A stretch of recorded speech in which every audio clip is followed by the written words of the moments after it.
are you? Hey, how are you? Really glad I get to see you. How are you, sir? Hey, how are you, Al? Really glad to see you. How are you? Jasmine Beachboro, nice to Tyler. see you. I've got to get a long table here. Yeah, we use it Full sometimes. transparency, my horse is at a farm right across from your place, so. Which one? Over the Coles? Yeah. Yeah, my daughter rides Yeah, over there. yeah, you're saying that, yeah. Keno is there rehabbing. They've got a lot of animals over there. They do a good job. He got hurt, so he's there. Cola, she's been there a long time. She knows what she's doing. She does. Wow. Y'all get done having your reunion. So, But so everybody knows, Keno's on the mend. Okay. I knew that Well, you were good. worried. I am.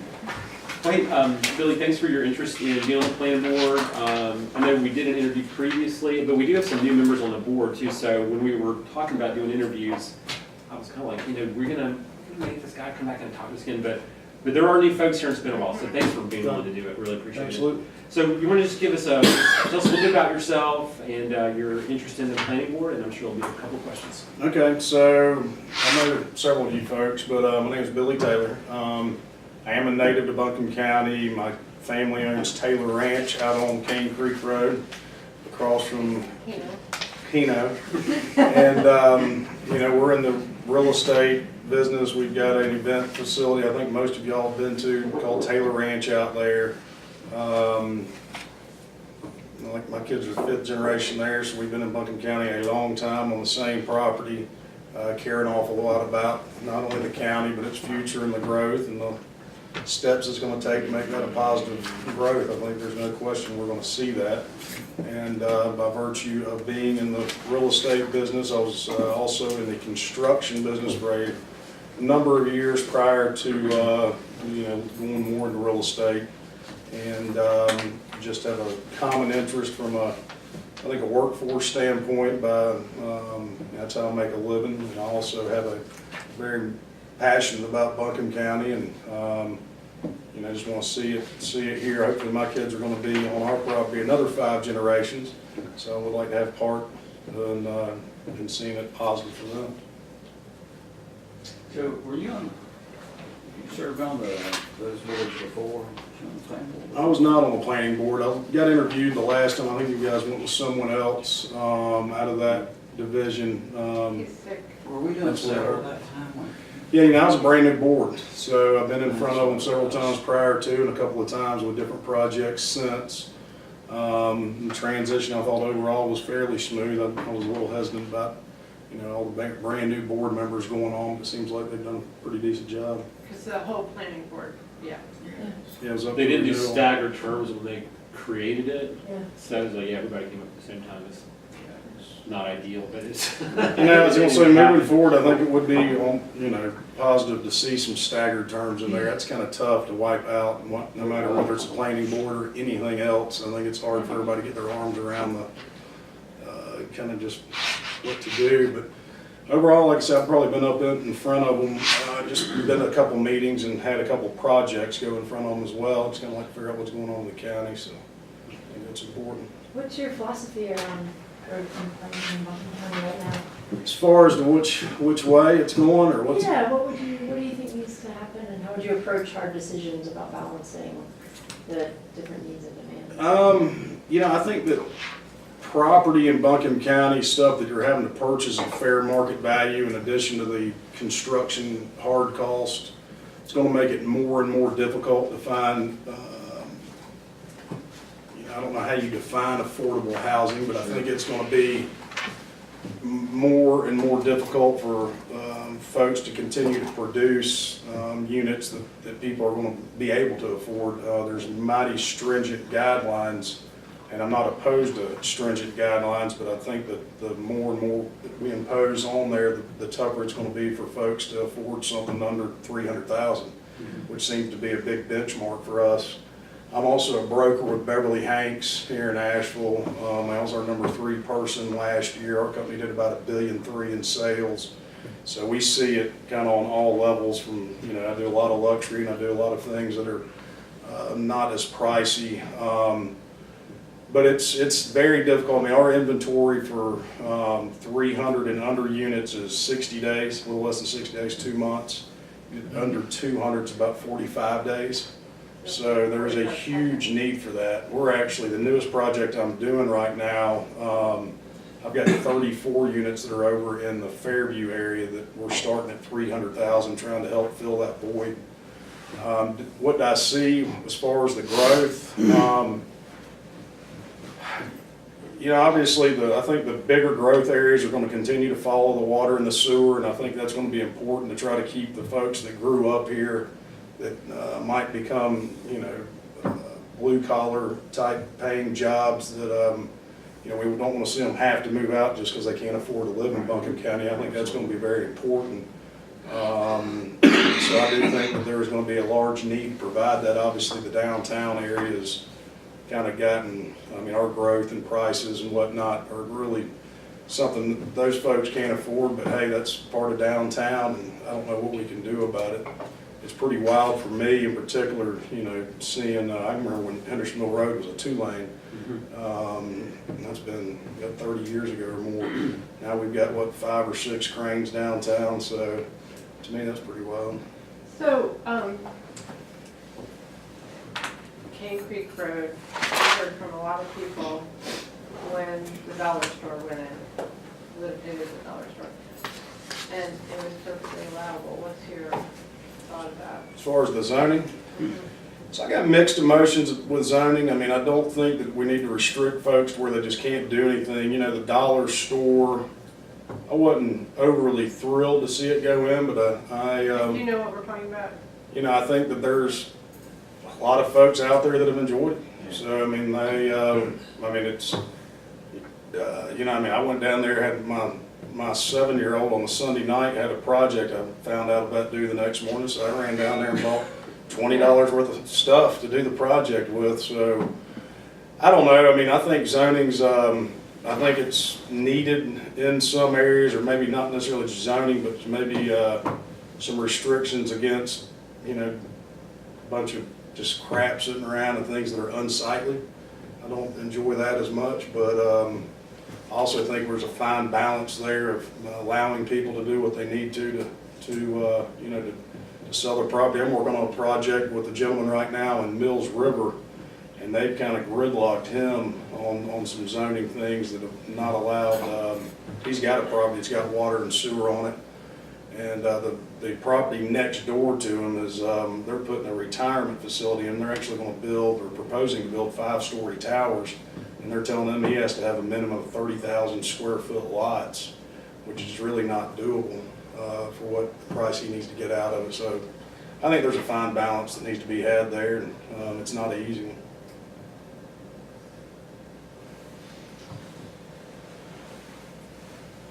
So what's your thoughts about, you talk about, challenges in Buncombe County with affordable housing and balance, and look at it all counts. Whether it be factory tiny homes now, the apartments, and balancing all that, that's got to be a challenge. In 30 years, you've seen that change, and the apartments are affordable now, but how do you get, how do we figure out a way to get under $300,000? And if you answer the right question, then you probably write a book deal on just Yeah, I don't know about the tiny house thing. To me, it's kind of a movement, I guess. I would have a very difficult time with my family of 4 living in 400 square feet. Do you ever watch, I don't know, do you guys ever watch the show? Yeah. The parents kind of have drunk the Kool-Aid up, they're all excited, and the kids are like, Yeah. what are So, you doing to us? I mean, you can just kind of giggling, but they're just horrified. the first house I ever built, I went in and I cleared my piece of property, and I wanted to really get a feel for what I was doing. So I bought a camper, and I lived in it for like 18 months, but it was me and my dog. I had this great front porch and a fire pit, and a set of rabbit ears, and it was. That was one of the episodes on time. So it worked out really well for me and my dog when I was in my early 20s. But I don't know, Joe. I think mean, I don't have a problem with manufactured homes. There again, I think the big thing for me is keeping everything up to a standard of a quality of living. Sure. I don't mind, you know, we see all the time in Buncombe County, I mean, $1 million houses sitting next to a manufactured home, and it's fine, but when you got crap everywhere, then it spoils the pot, you know? No matter what the home So, does. yeah, I'm not as worried, I don't think as much. So the answer to how to get it under 300, I still think you can get out, you know, in the more rural areas. They're going to talk about not being able to move into downtown Asheville. Not everybody's going to be able to afford to live downtown, and we're going to continue to see, I think, prices escalate.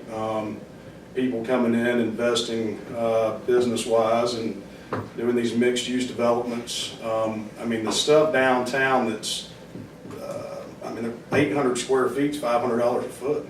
And the smaller it is, the higher price per square foot it goes up. So I just think that, you know, people are going to continue to get pushed a little further out into the more rural areas. I mean, there's still a lot of property out in, you know, Fairview, kind of where I live, that you can buy and do a manufactured home, and that might be the answer to it. But as far as the tiny house and having all that, I think it's a fad, personally. It's like the manufactured homes. I mean, if they've got the right foundations on them, You can still, you can't tell the difference. well, really. and they get certified, you know, manufactured home has the, you get it on a permanent foundation, it has the VIN plate taken off of it, and it's certified. You can still get conventional financing, you still get HUD money Right. for it, and it's fine with me. And it's affordable. Yeah, exactly. The only affordable I see. But you're talking about tiny home, heck, family, my mom and dad and 5 kids grew up in a tiny home in the 50s. We had 620 square feet. So we started the tiny home right there. We started the movement. Yeah. Yeah, like I said, I mean, I think that people need to have a certain standard of living that's, you know, that you can drive by and it just, you're not like, what is that? And, I mean, we've got a place right out there on Cane Creek that's right across from, David Lux, and he's probably got the nicest house in Buncombe County. I mean, it's probably worth $15 million, maybe $18 million, and one property down, the place was on the news. I mean, they went in there a few years back and had to go in, the lady had been hoarding dogs and Yeah. cats, Right, and, yeah. I mean, it's right there. And it looked awful. It's right across from this cute little church. And people are like, what is going on there? So, you know, it's very evident all over the county. And I don't know what y'all can do about that, but that's a tough thing. I mean, people can't afford, obviously, to go in and clean it up. That would be your job if you're on the planning Sure. board, not ours. Hey, I'd be all, I know that would suit me just fine. I can try to take that burden off. Well put, Alan. All right, hey guys, any other questions? No. Thank you for, thanks for putting yourself forward on this. I think we'll make a decision tonight, so Okay. stay tuned. Sounds And good. there's always a lot of interest in the board, so we're talking to a couple other folks, but thanks for being willing to do it. Well, thanks for coming back in the second round. Absolutely. Yeah, good to see you. Thanks, guys. It's nice to meet you. So y'all have a good one. I'm trying to make it around. It's good to see you. Come out to the ranch one day. We're checking on your horse. Check it all out. He's doing real well. All right, I'll do it. I'll sure do it. Take care. Unfortunately, See you guys. Take care.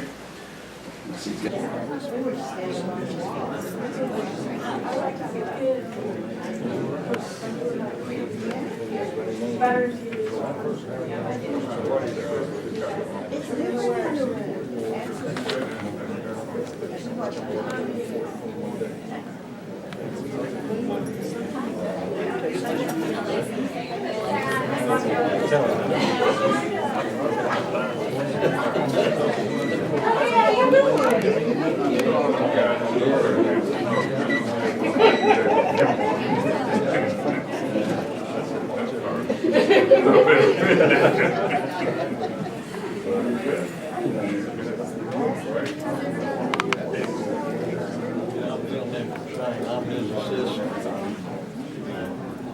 Hope he works my daughter.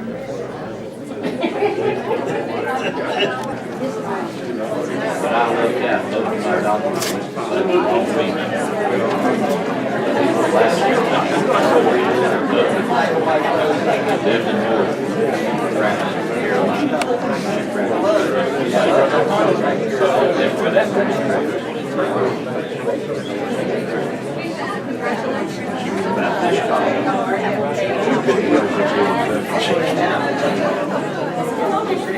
And she and I hit it off. And she has, she loves diet.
She's gonna come and work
Issues up there.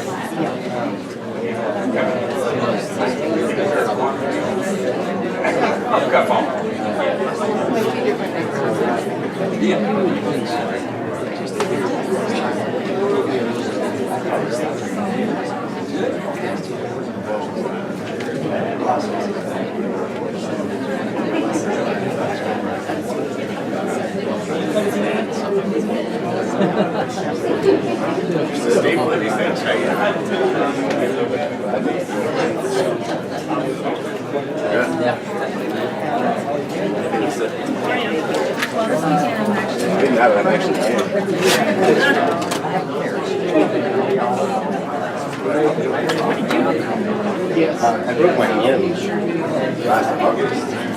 I keep having problems with it. I got bit by a spider. Yeah, I've had second surgery to go get bone fragments out. You mentioned her.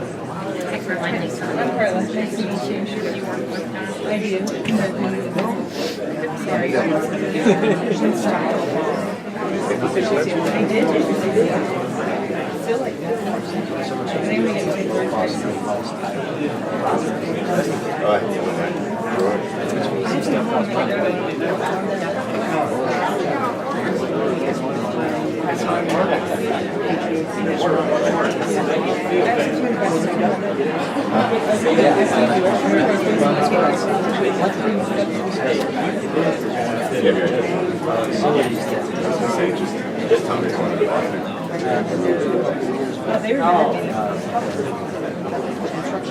Yeah.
They just don't have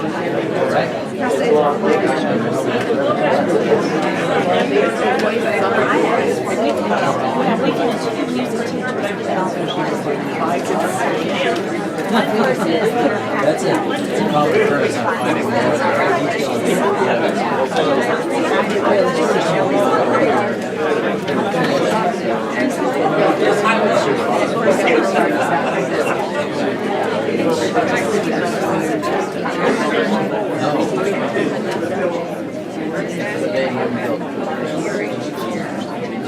Good evening. Good evening, everyone. Thank you for being with us. Let's go ahead and have our pre-meeting for commission meeting this evening. We'll just walk through the agenda and see if any members of the commission have any questions on the agenda for this evening. We appreciate everyone being with us. We'll start the official meeting right at 5 o'clock. So we'll begin the meeting this evening with the Pledge of Allegiance, followed by an invocation and the ethics reminder to the board commission. Following that, we will take public comment. And at the beginning of the meeting, I'll read the rules around the public comment. Following that, we will have approval of the consent agenda. Are there any items on the consent agenda that any commission members have any questions about? Okay. So we'll approve the consent agenda, which also includes agreement to follow the agenda. And following that, we will have 2 public hearings. One on an economic development incentive for Highland Brewing. The other is a rezoning request. And following that, we will move on to old business. The item under old business is adoption of the FY18 Buncombe County budget. Dr. Green, is there a county manager report for the meeting this evening? Okay. Following the budget, under new business, we have several items. One is consideration of a letter of support for the Lee Walker Heights redevelopment. A resolution appointing Keith Miller as interim tax director. A resolution regarding 100% clean energy policy. And that is a presentation only. We do not anticipate any vote on that policy this evening. It's just an informational presentation at this time. And following that, there's a resolution endorsing tax relief through expanding the homestead circuit breaker tax relief policy of North Carolina. Michael Frew will explain that resolution, and we do anticipate voting on that resolution. Following that, we're going to have an appointment to the County Planning Board and the Mountain Area Workforce Development Board. So that is the agenda for this evening. So on the items I just went through, we are not taking a vote. We are taking a vote on the FY18 budget, but because we had the public hearing for the FY18 budget at our previous commission meeting, there will not be public comment during the discussion of that. So if you have comments on the budget, I would encourage you to express them during the public comments section at the very beginning of the meeting. So we will not take separate public comment during that segment of the commission meeting. And also because we don't anticipate taking a vote on it, there will not be public comment on the clean energy presentation.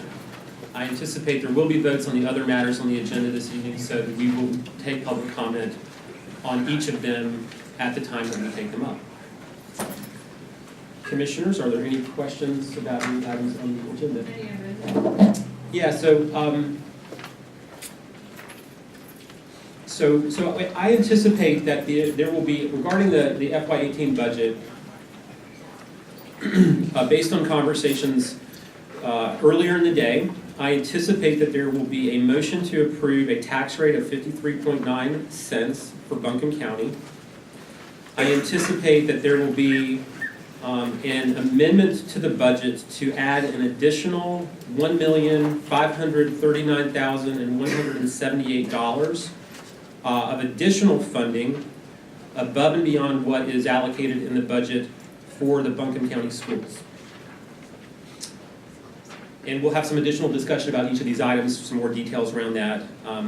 I also anticipate there will be an amendment to add $30,000 of additional funding for sponsorship of the Southern Conference tournament and $100,000 of funding for the Orchard Park project in Candler. And the final budget amendment is there. I anticipate there'll be a budget amendment to strike the Article 13 provision in the proposed budget. So those are the amendments that that have been talked about, and then so I just wanted to flag those as an anticipation that they'll be brought up during the budget discussion. All right, any other questions? Thank you for reminding me of that. All right, well, I think we are at 5 o'clock, so Max, I believe we're ready to begin the meeting, and you can roll the introductory presentation.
I'd like to call to order the June 20th, 2017 meeting of the Buncombe County Commission. Thank you all for being with us this evening.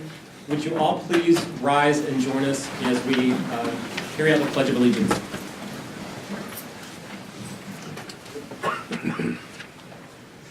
Allegiance to the flag of the United States of America and to the republic for which it stands, one nation, under God, indivisible, with liberty and justice for all.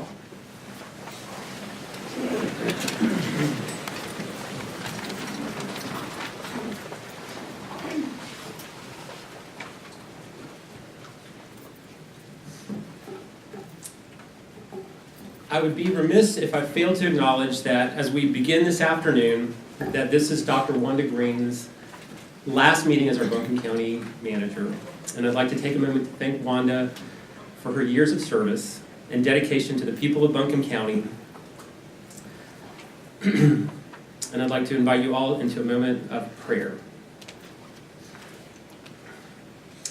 We are thankful tonight for those in public service, and especially we give thanks for Wanda Green, who has served the people of Buncombe County with foresight and compassion and wisdom. Bless her as she enters this next period of her life, May she find moments of rest and relaxation, and may she relish the opportunities to focus on family and friends and things that are life-giving for her and bring her joy. We are thankful for the positive and lasting impact that she has had here in this place we call home, and we will be forever grateful for her years of service. Amen. Amen.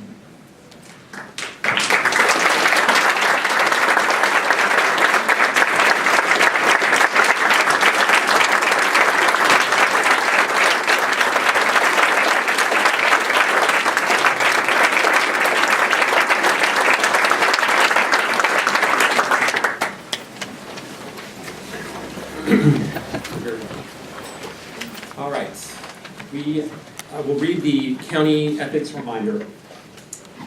In accordance with the code of ethics adopted by this board, all county commissioners have a duty to obey all applicable laws regarding official actions, to uphold the integrity and independence of the office, to avoid impropriety in the exercise of official duties, to faithfully perform the duties of the office, and to conduct the affairs of the governing board in an open and public manner.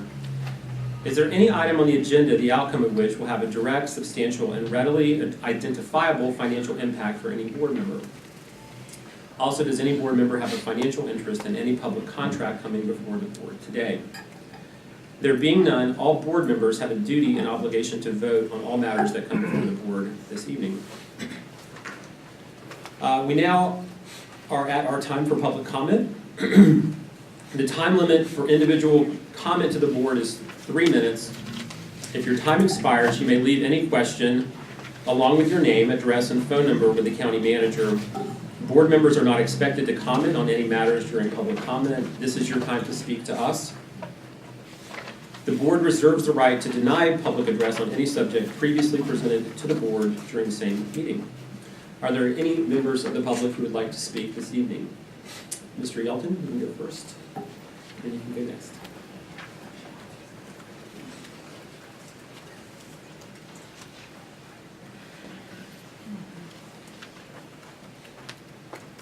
I bet Wanda's gonna be happy she doesn't have to see me anymore. That's right, I miss her. I dressed for the occasion today, if you look at the t-shirt. Because I did, I went to downtown Washington and I marched on the Capitol because of taxes. And I come in here and I sit down and I hear all these amendments are gonna be made to the taxes. And things added and things taken away. Well, that tells me you all have been talking, not in front of the public. And Brownie, I'm gonna make a recommendation to this board, that you, being as large as this county is, create a work day, just like the city's got, where you as the board sit in front of the public and discuss issues and ask all your questions. Public don't make any comment to maybe the bitter end or whatever. But I strongly suggest you do that, because that removes that little suspicion there that's not a suspicion, and we know it's not. But as I go through the agenda today, I see something. The board endorses an expansion of the program by increasing the income eligibility limits for the folks on fixed income. There's not a person in this room doesn't want the old folks to be able to live in Buncombe County. But there's a problem with this resolution. And I'm looking for somebody to address this. That this board requests that the legislation be approved to increase the homestead exemption with reimbursement to the local governments for the lost revenue. Now, you all have had to sit there with all these people from these different organizations asking you for money. Now, your resolution is going to the state asking them for money.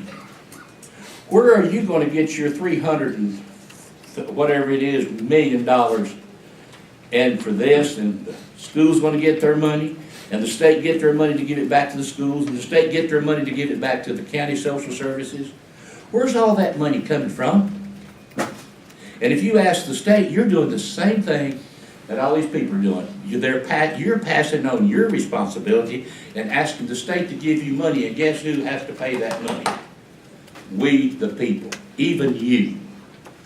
So I strongly encourage you to look at this money as it's your money. You make the cuts. You increase the improvement. You coordinate between the departments. You do things in this county to save money. And I promise you, If you'll start having your discussions in public, you will get some solutions that can save you money, because guess what we all have to do when our taxes go up? We have to cut our spending and save our money and stretch it further. And I'll be honest with you, I'm sick and tired of the state, the federal, and the county looking at me to pay the bills. Perfect.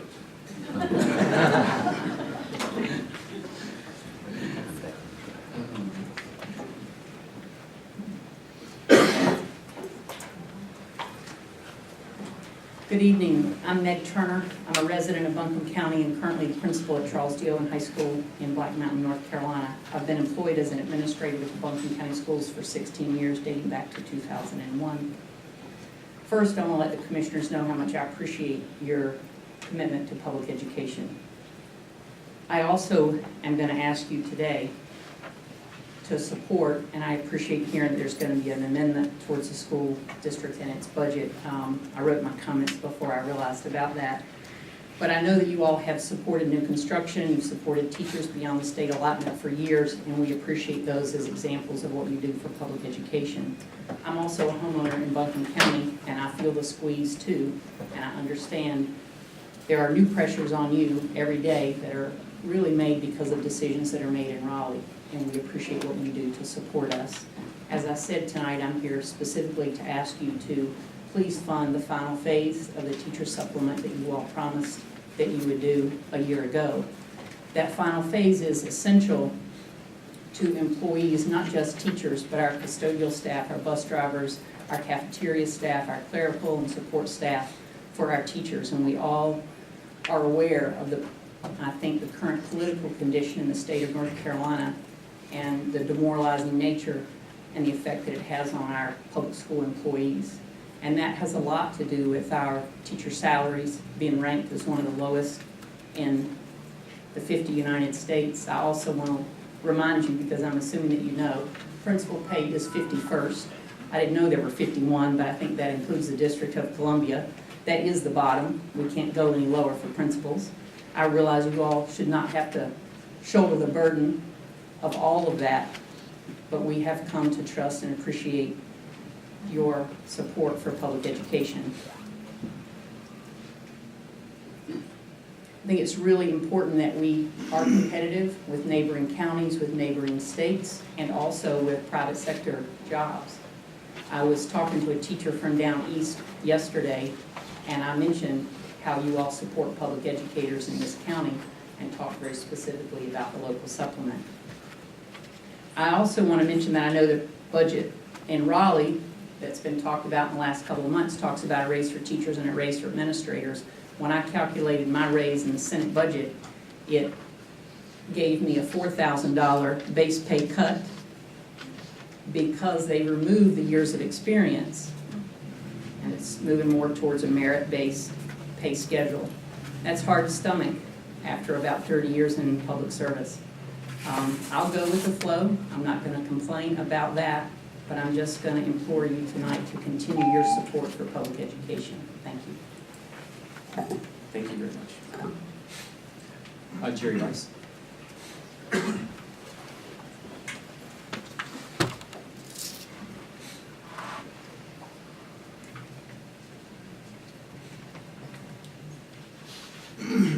Thank you, Mr. Chairman, members of the board. You those solemn-faced people today, you're fixing to screw us. Did you get that? The taxpayers are going to be screwed today by the people that promised not to do it. These people sitting out here in the audience, I'll tell them right now, they don't even need to be here to get what they want. They never have and they never will have to be here to get it. You've always give it, commission after commission. I've watched this politics for years, and you can predict what's going to happen next. That's how predictable it is when it comes to this. The budget never goes down, it goes up. Schools don't need any more money. I want to know tonight how much of the $12 million out of the Buncombe County fund that they've got in fund balance is being used against this budget today. I'd like to know that. Let's go down to the harder questions. When you're looking at tax exempt property, we look at small business.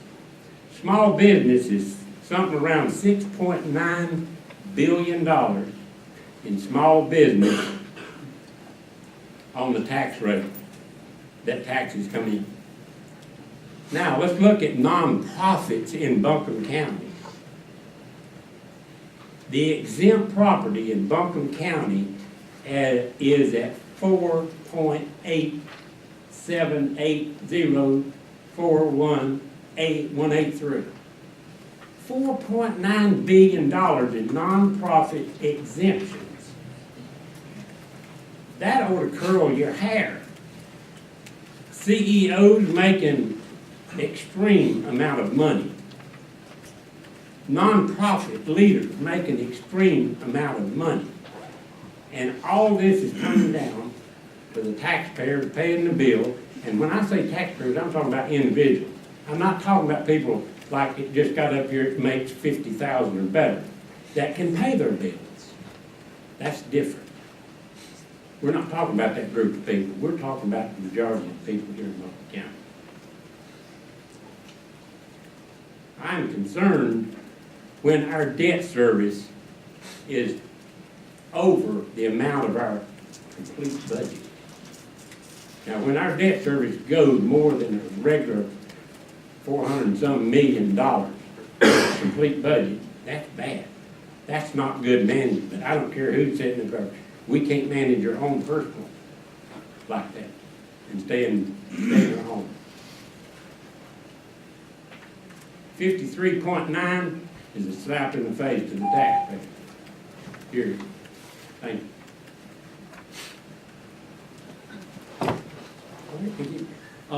Is there any other members of the public who'd like to speak? Yes, please come up.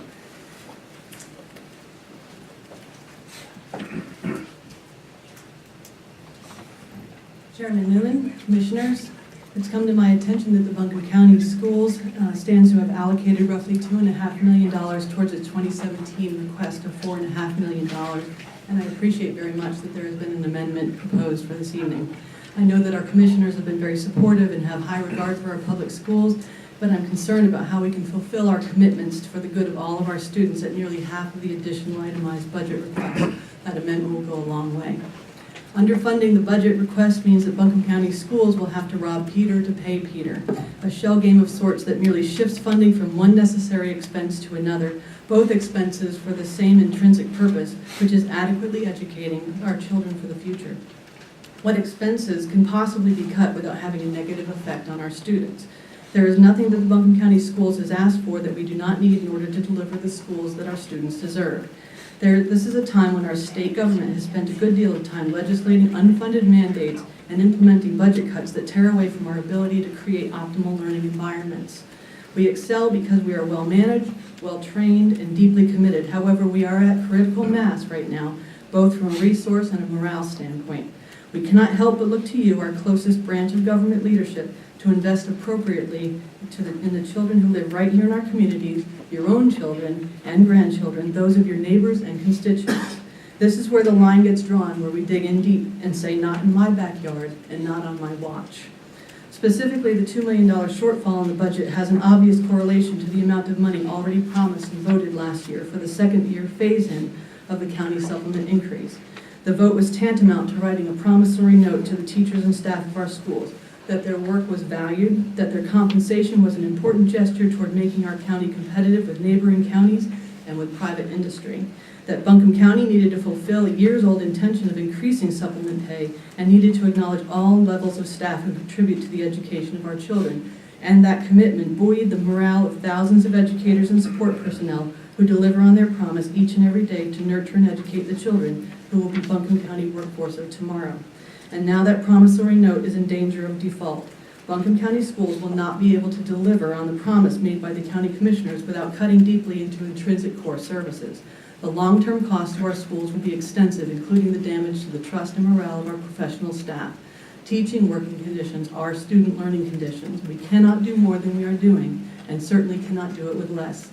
I ask that the County Commission increase the proposed budget as it pertains to the Buncombe County Schools itemized request. Our teachers and support staff deserve this consideration, and our students are counting on your unfailing focus on investing in their future so that they can become productive contributors to our community. Thank you very much. Thank you. All right. Any others? Yes, in the back.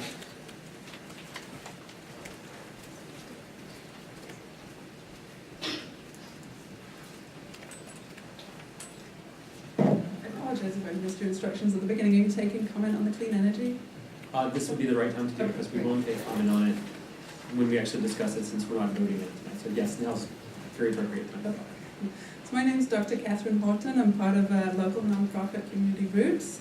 I'm part of a statewide coalition, the North Carolina Climate Solutions Coalition, which is 29 nonprofits across the state who are pushing for 100% renewable by 2050 and implementation of the Jacobson Plan.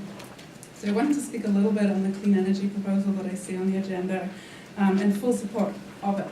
I think this is so important for us to be considering, and I'm really delighted that it's being brought forth and put on the agenda. So climate change is real, and it's happening. 97% of scientists agree that it's happening, and that part of the cause is our activities as human beings. Probably as many of you know, the global temperature has raised 1.5 degrees Fahrenheit in the last century. The sea levels rise 8 inches, and the rate of that rise over the last 10 years has doubled, which means it's increasing rapidly. Over the last 10 years, we've had the largest and the most explosive forest fires in this country that we've ever had. You remember those from last year here. And there's a prediction that 90%, there'll be a 90% increase over the next 50 years in the amount of Category 4 and 5 hurricanes. This is happening. It's happening in North Carolina. It's happening across the globe. And so this proposal is one solution to helping us fight that. Often that needs to happen in all sorts of different communities, but the fact that Buncombe County is considering this is really exciting, and we're very thankful for that. So one of the questions you might be faced with as you're considering this proposal is it feasible? People will ask you, well, it sounds like a great idea, but is it feasible? Can we actually do this? Is it possible to get to 100% renewable energy by 2050? And the answer to that is a resounding yes, and there's lots of data that I'm happy to send you. Green jobs is one of the fastest growing sectors in our country. It's growing at 5% right now, and solar jobs in particular are growing at 11%. So there's a huge economic impact to investing in clean energy that's going to increase jobs and increase the development of the county. Currently, there's 1 million near or full-time people employed in the green energy sector in the U.S. That's 5 times as many as are employed in the fossil fuels industry. And if you add the people that are working part-time, we've got 3 million workers in the U.S. working on green energy. So far, 27 cities have committed to going 100% renewable by 2050. The last one was Atlanta. And there's currently 4 cities and 1 island in Alaska in the U.S. that are already running on 100% renewable. So it's totally doable, it's totally needed, and we really appreciate your support in making this a possibility in Buncombe County. Thank you. Thank you. All right. Anybody else? Okay. Yes, sir. Yeah.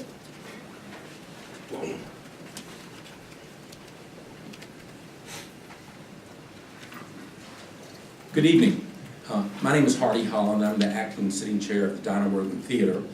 I'd first like you to excuse the absence of John Ellis and Ray Jeffrey, our managing associate director.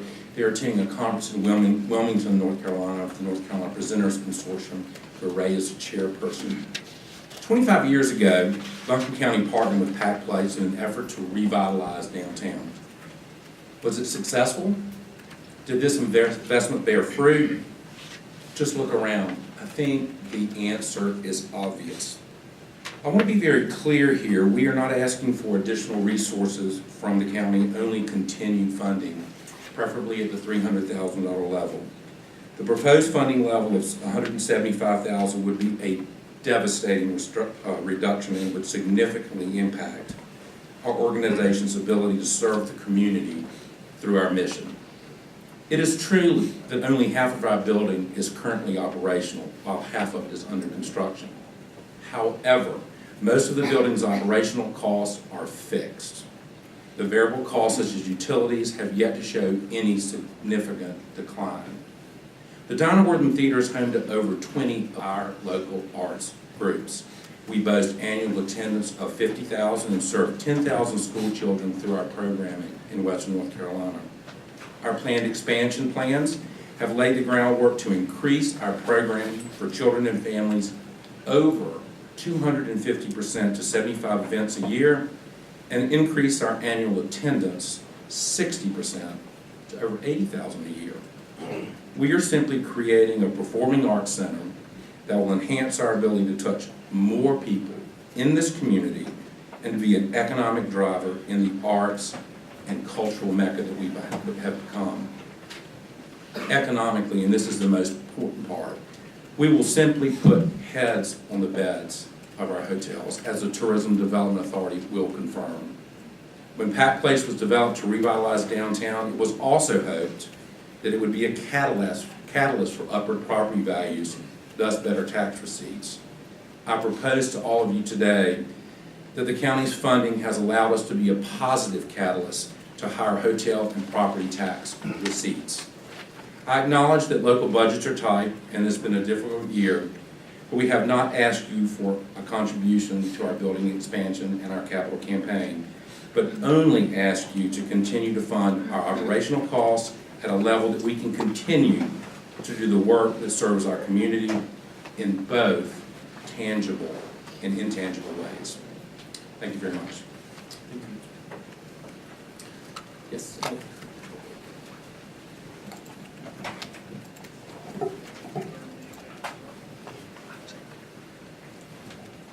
Chairman Newman and the rest of the commissioners. My name is Ellie Wells. I'm a Buncombe County taxpayer and a marketing professional who works with numerous arts organizations, including the Dinah Wortham Theater. In my consulting capacity, what strikes me as most essential about Dinah Wortham is its shared use by an incredible array of Buncombe County groups, organizations, and businesses. These groups rely on the theater's availability and affordability, made possible by the current $350,000 level of operating support from Buncombe County for the Pack Square Cultural Partnership. The theater is the most active performing arts and civic events venue in all of Western North Carolina, with more than 200 events a year representing the interests of taxpayers of all stripes. The performers, speakers, and audiences, everyone involved with these groups, represent the taxpayers who currently utilize the space.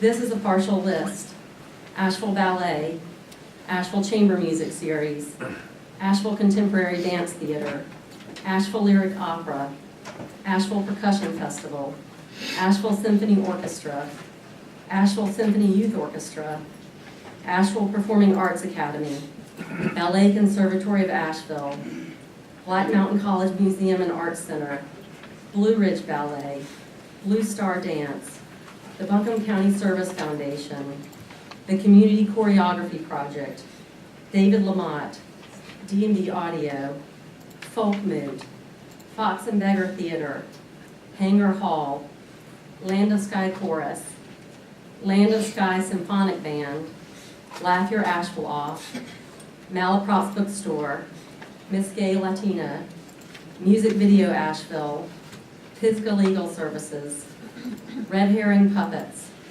Sisters of Mercy Urgent Care, Stories on Asheville's Front Porch, Terpsichore Theater of Dance, The Three Davids, Verner Education, Woman Song, Worthwhile Sounds, the World Masterwork Series, and the YMCA.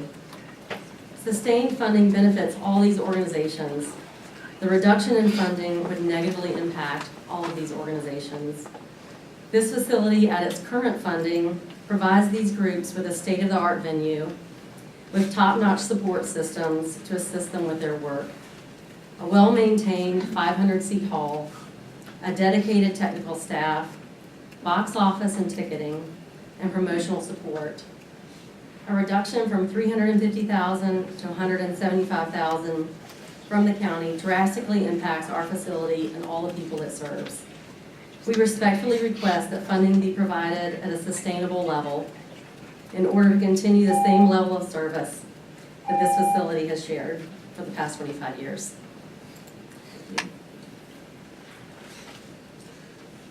All right, you and then Tyler after the person next to you.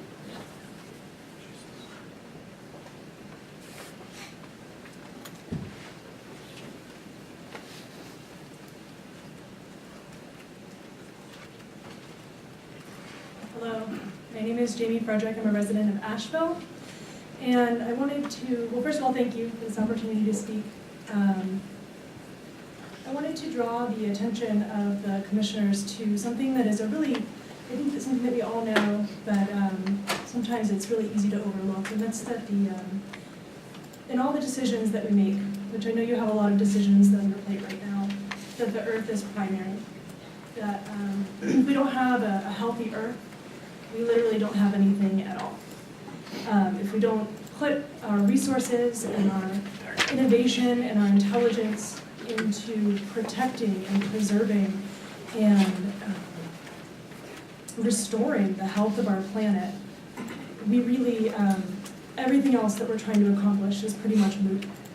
So as you guys are working on the budget deliberations and these proposals that are coming up from the EITF and from other sources, I just wanted to encourage you to put the health of our planet and the health of our future generations on the front burner while you're making those decisions. I'm sure that all of you have children in your lives that you love. I have a niece and nephew who are turning 5 next month. And when I think about their future and their lives 20 years from now, 30 years from now, 50 years from now, I feel so scared and sad to think that we're going to leave them a world that they're either going to have to clean up themselves with probably a lot of resentment, I would guess, or they won't have an earth that they can live on at all. And that's like reality. That's something that I think is pretty clear from the science and just from our own personal observations. So yeah, just as you're listening today to different proposals and to you're working on your decision making, please put the earth in the position that it belongs. Thank you. Thank you.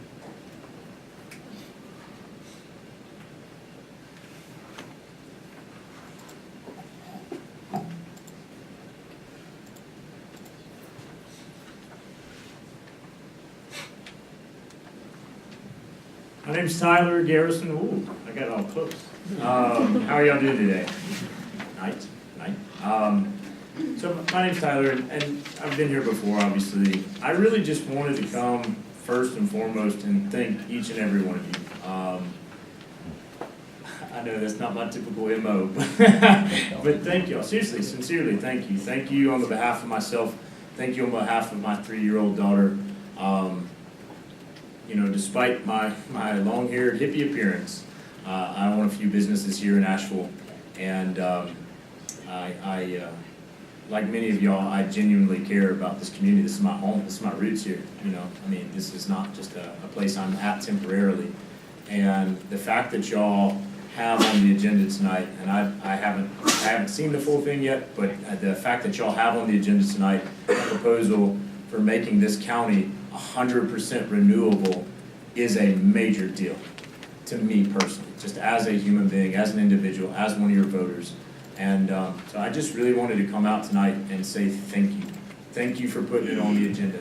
Thank you for considering it. Thank you for taking a look at something that typically gets pushed under the paperwork of a lot of big decisions that y'all make on a daily basis. And I do recognize this is not an issue that speaks to the hearts of everyone like it does me. I get that. But I challenge you objectively, as a business person, as a council, as a commissioner, objectively, is there any other issue that we deal with currently in our lifetime that threatens the ability of our grandchildren to have an existence on this planet? If you can show me one other issue that does that right now, then I would say absolutely move it on top of this. But if you can't, then I say we have a moral obligation to make this the top priority, not just for our small communities, not just for our constituents, but for the children and the grandchildren that I hope that we're doing the things that we're doing for. So thank you again, and I mean that as sincerely as I know how to say it. we'll see if I can get y'all all in here. Commissioner Newman, Whiteside, Ferrara. I have a Palm Pilot just in case I forgot something. That's my Palm Pilot. Frost, Belcher, and Presley. Did I miss anybody? Did I miss somebody? I did. I missed somebody, didn't I? Who did I miss? Fryer. No, I said Fryer. Didn't I say Fryer? I didn't know. But sincerely. Sincerely, thank you. Yeah. All right, yes, sir. And then anybody else after this gentleman? Okay, and the two of you guys can work it out. Who wants to go first, and then keep going. Go ahead. Commissioners, I want to thank you on behalf of the Asheville Art Museum for your support of both the museum's capital project as well as the funding allocation for the past many years. My name is Darren Green, and I am both a member of the Asheville Art Museum Board of Trustees as well as a business owner in the River Arts District. As a small business owner, I am well aware of the challenges in creating an operating budget with the hopes and expectations that the projected revenue stream will meet the needs of the operation. The recent budget allocation decrease to the Pack Square Cultural Partnership from $350,000 to $175,000 makes it extremely challenging to continue to provide the high level of educational services, programming, and tourism needs that our Western North Carolina residents and visitors frankly expect and deserve. I ask you at this time to reconsider the budget to $285,000, which will cover the bare minimum cost of the 2 South Pack Square facility in order to continue to serve the community. Thank you.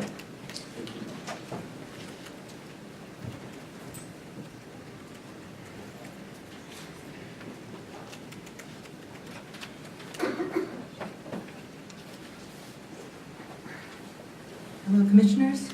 I'm Lynn Andrews, and I'm the Chair of the Board of Trustees of the Asheville Art Museum. I'm here to request that the Commissioners reconsider their decision to cut funding for the Pack Square Cultural Partnership by 50%. After 25 years of continuous support, the County Board made this drastic cut without conversation with either the Diana Wortham Theater or the Asheville Art Museum. Our organizations now face a $175,000 shortfall overnight. We know the pressure that the County Board faces in funding all it does, and we support your efforts to scrutinize every expenditure. But we believe that a conversation among us all is in order to reach a reasonable number of support for this year. A number that would work for the county, for the partnership, and for the community. I'm proposing that you table the amount now in the budget for the Pack Square Cultural Partnership and reconvene a meeting with the 2 organizations involved to come up with a number that we can all work well with. Thank you. Thank you.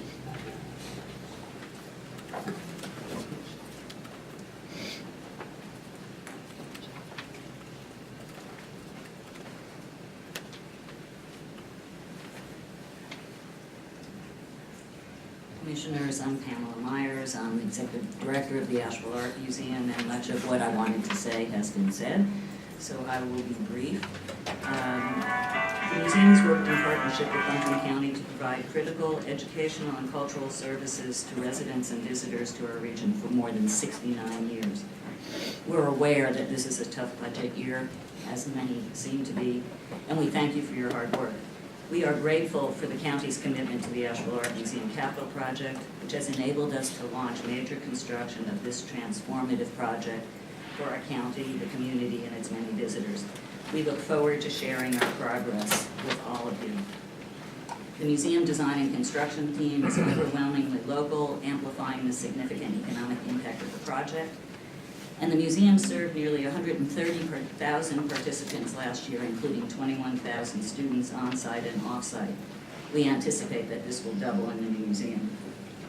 An overwhelming majority of Americans believe that the arts are a part of a well-rounded education and are essential to the development of a creative workforce for the next century.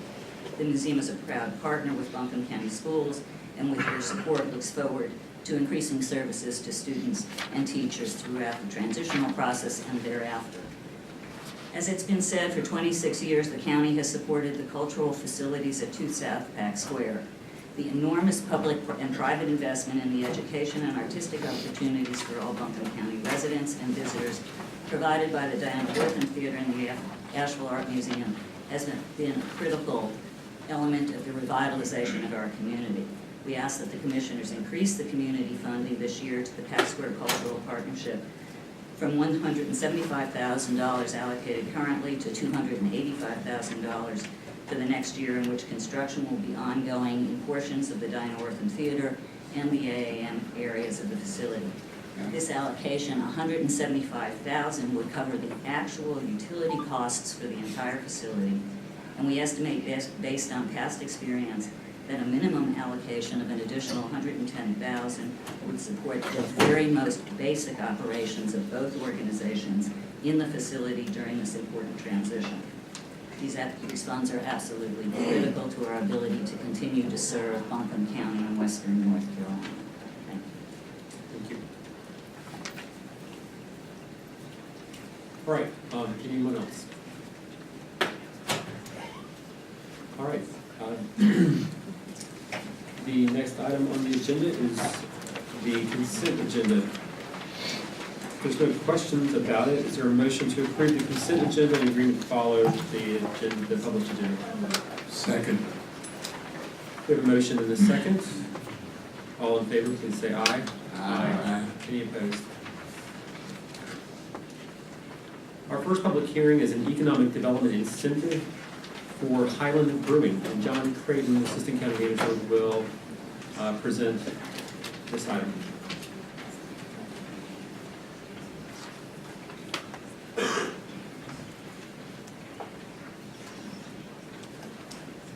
Mr. Chairman, Commissioners, I'd like to talk to you about an incentive tonight for Highland Brewery Company. Oscar Wong started Highland Brewery over 20 years ago. He was the first out of the chute here in Buncombe County, and I have to say he's had a very successful business. Last year, Highland Brewing was one of 2 breweries in the southeast that had double-digit growth. We currently employ over 50 employees. Back in 2014, Tim Lampkin with the Chamber approached me about a possible expansion for Highland Brewery.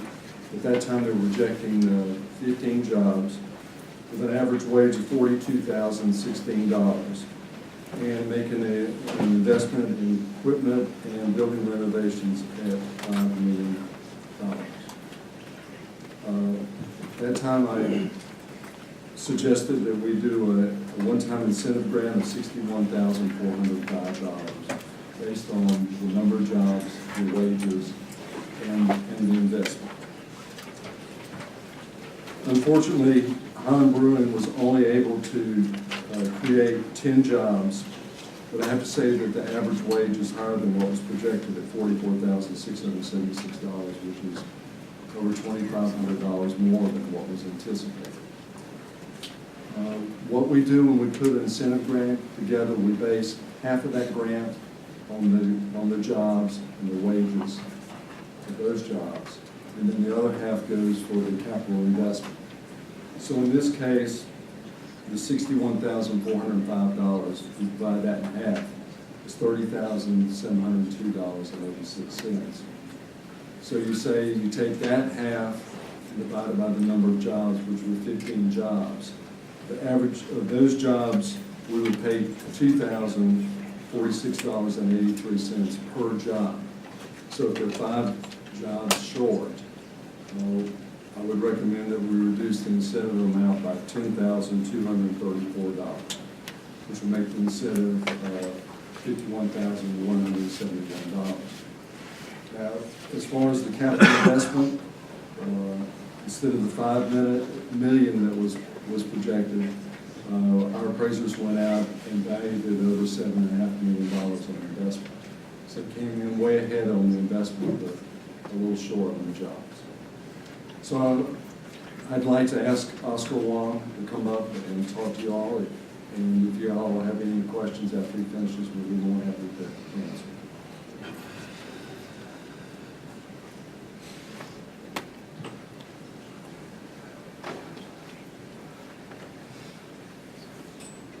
Thank you, John. I'm proud to be part of this community. I'm happy to be here, and it's been a wonderful, wonderful experience. We're a little bit short on the people because we projected and got more an unprecedented competition.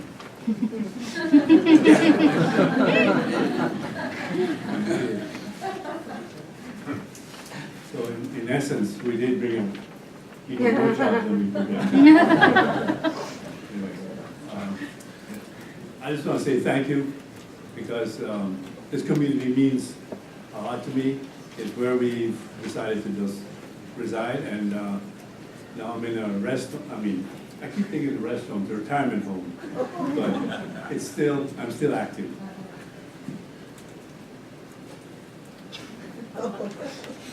Any questions before we open the public hearing? I do. So instead of averages, what are the salaries?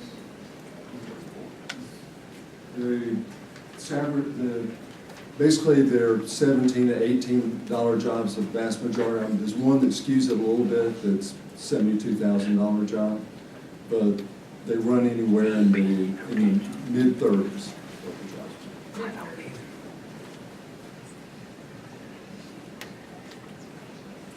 All right, if there's no other questions at this time, why don't we open the hearing? And I'll go ahead and do that now. We're going to open the public hearing at 5:43. Are there any members of the public who would like to comment for the hearing? Jerry Rice.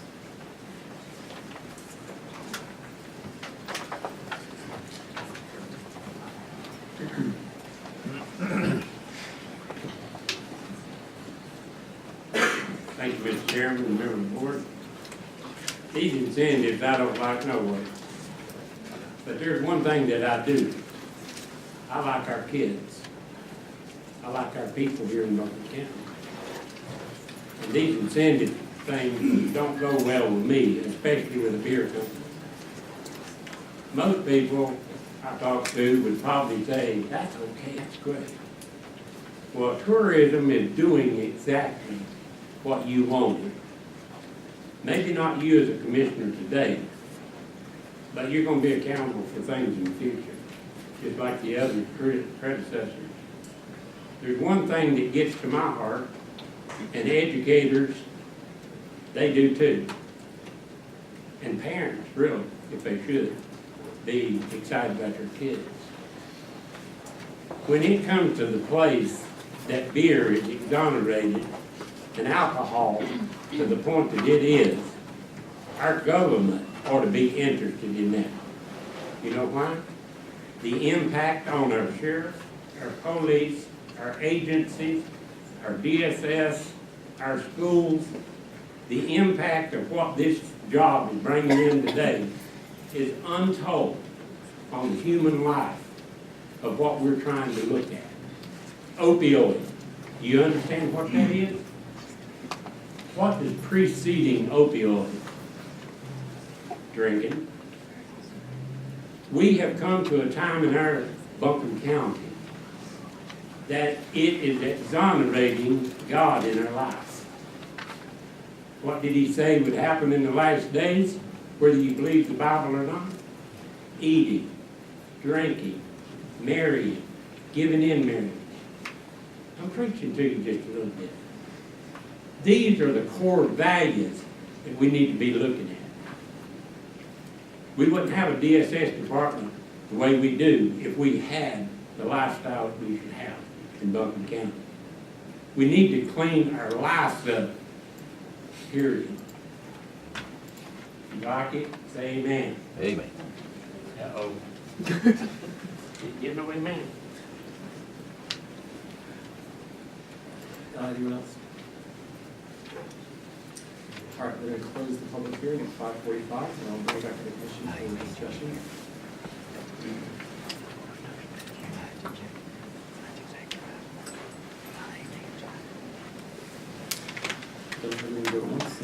Any questions or comments, or is there a motion? Go ahead, Commissioner Farr.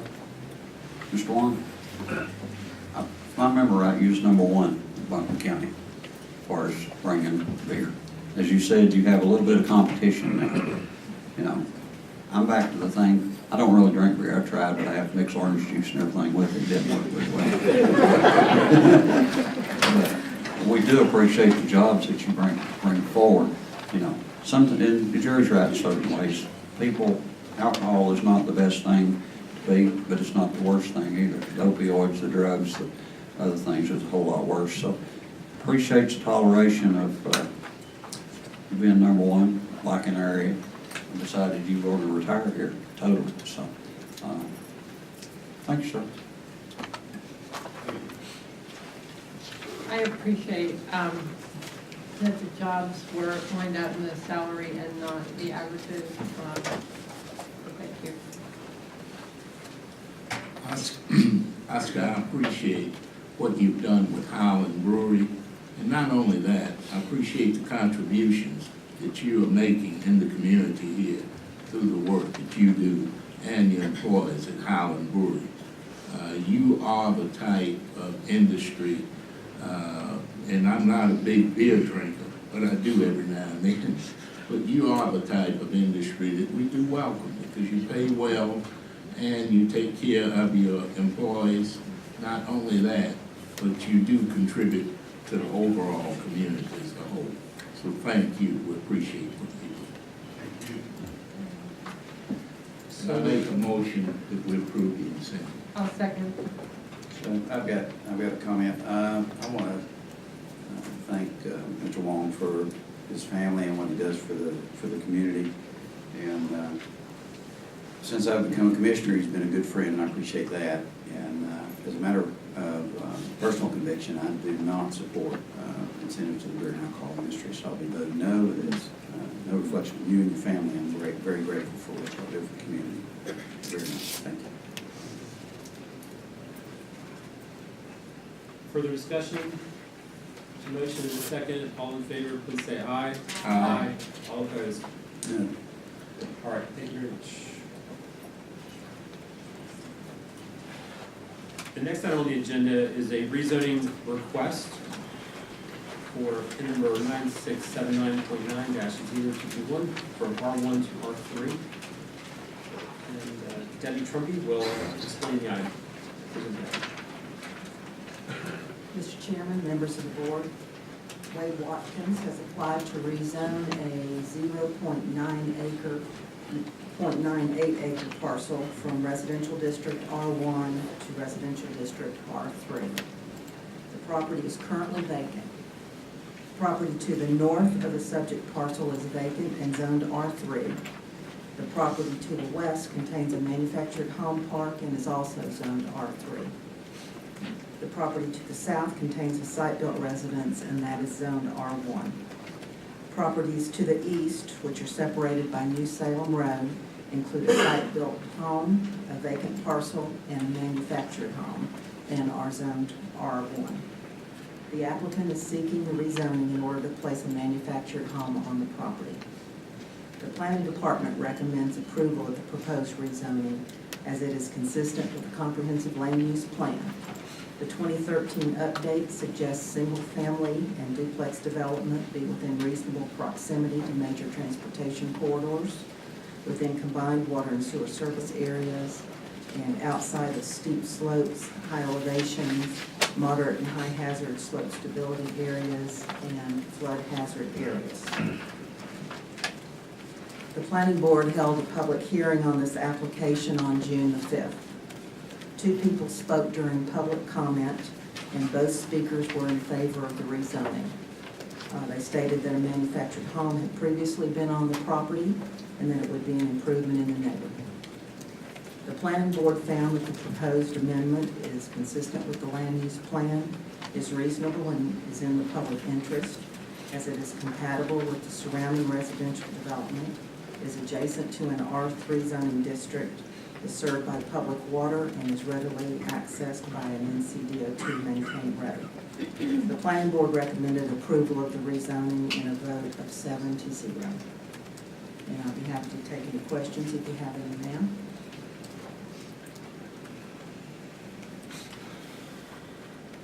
All right, so any questions so let's open the public hearing at 5:51. Are there any members of the public who'd like to speak? Seeing none, I'll close the public hearing at 5:52.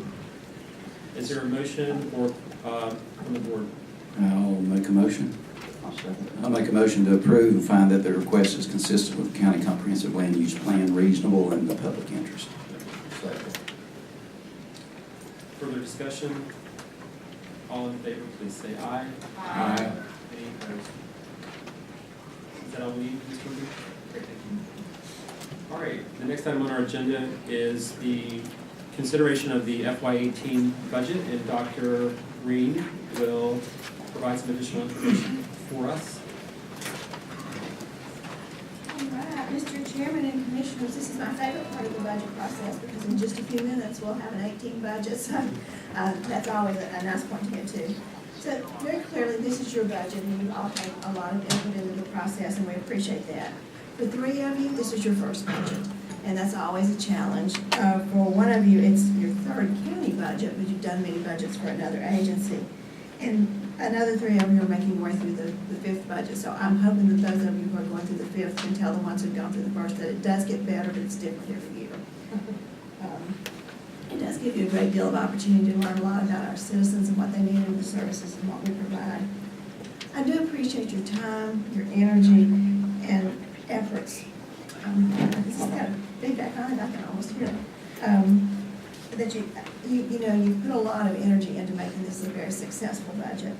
I'd like to go over some of the key factors and share some of the highlights of the increases and the decreases in both expenses and revenues, and then talk you through a few challenges and opportunities, and then hopefully we're ready to adopt the budget. So I'm going to bring up the PowerPoint.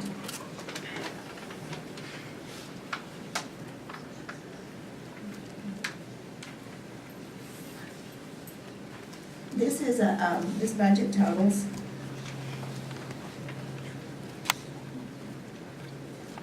I'm sorry, here it is, 328. It's a general fund budget of $328,862,410, and a non-general fund budget of $102,467,466 for a total overall county budget of $431.3 million.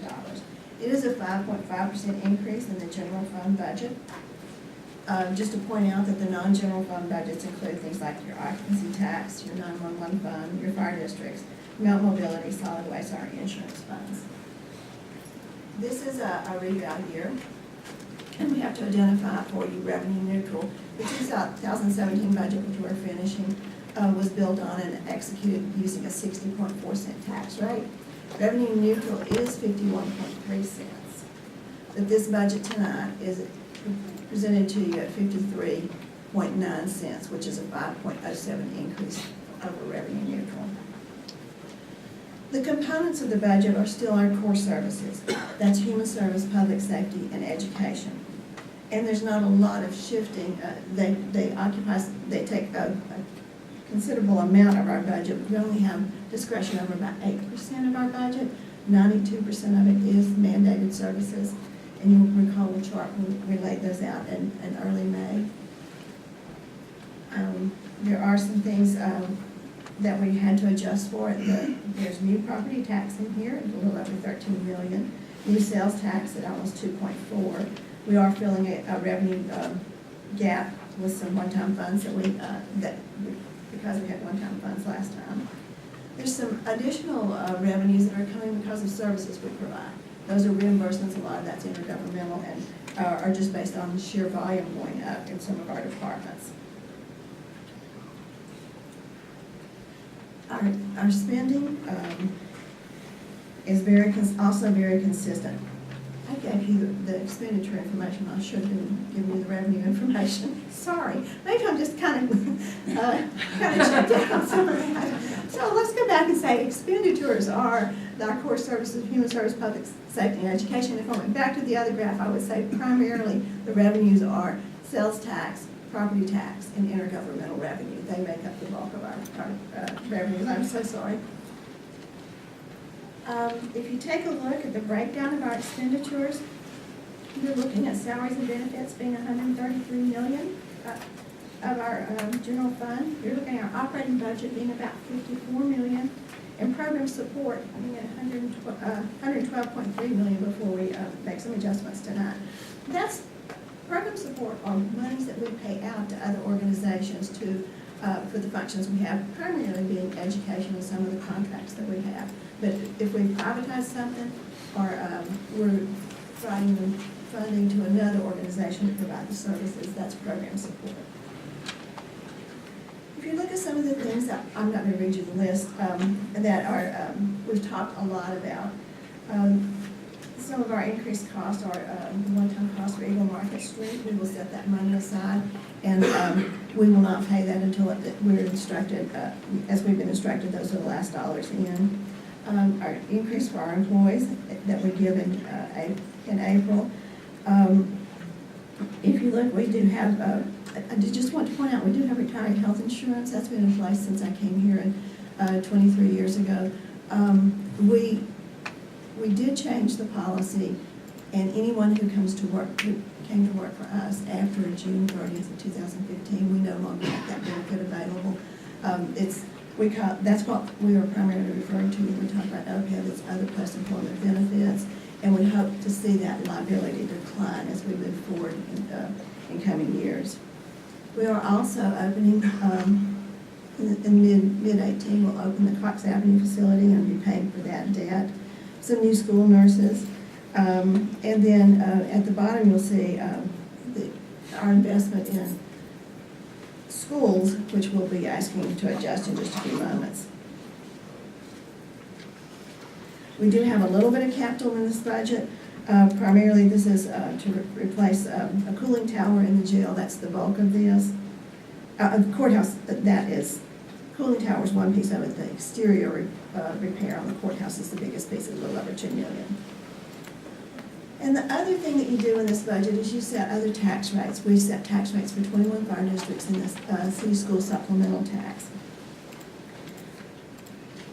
I want to make a recommendation to you, and Max, you can take the PowerPoint down for a moment.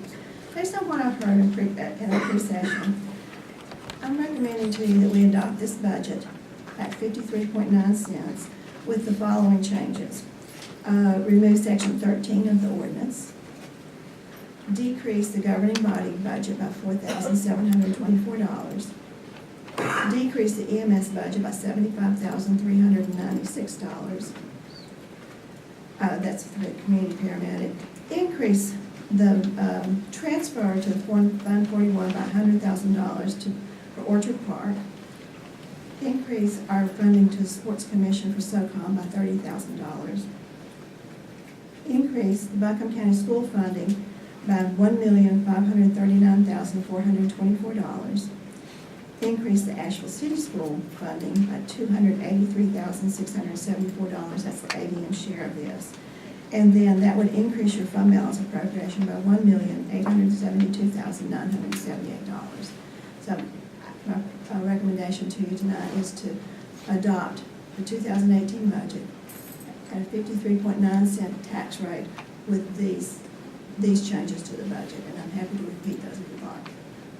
Please. I'm also happy to answer any question. Please repeat them. Okay. The first is to decrease the governing body budget by $4,724, to decrease the EMS budget by $75,396, to increase transfers by $100,000. That would go to Fund 41 for the Orchard Park. To increase nonprofit funding to Sports Commission for SOCOM by $30,000. Increase Buncombe County School funding by $1,539,424. And to increase the Asheville City School funding for their ADM share of that by $283,674. To accommodate all of those, we would be increasing the fund balance appropriation by $1,872,978.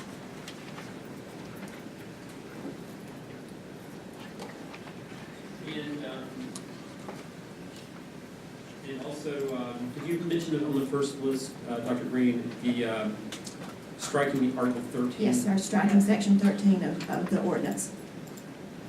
Okay. And all of this is done inside the ordinance. And to approve a tax rate of 53.9. 53.9 cents plus the tax rates for all of the taxing districts.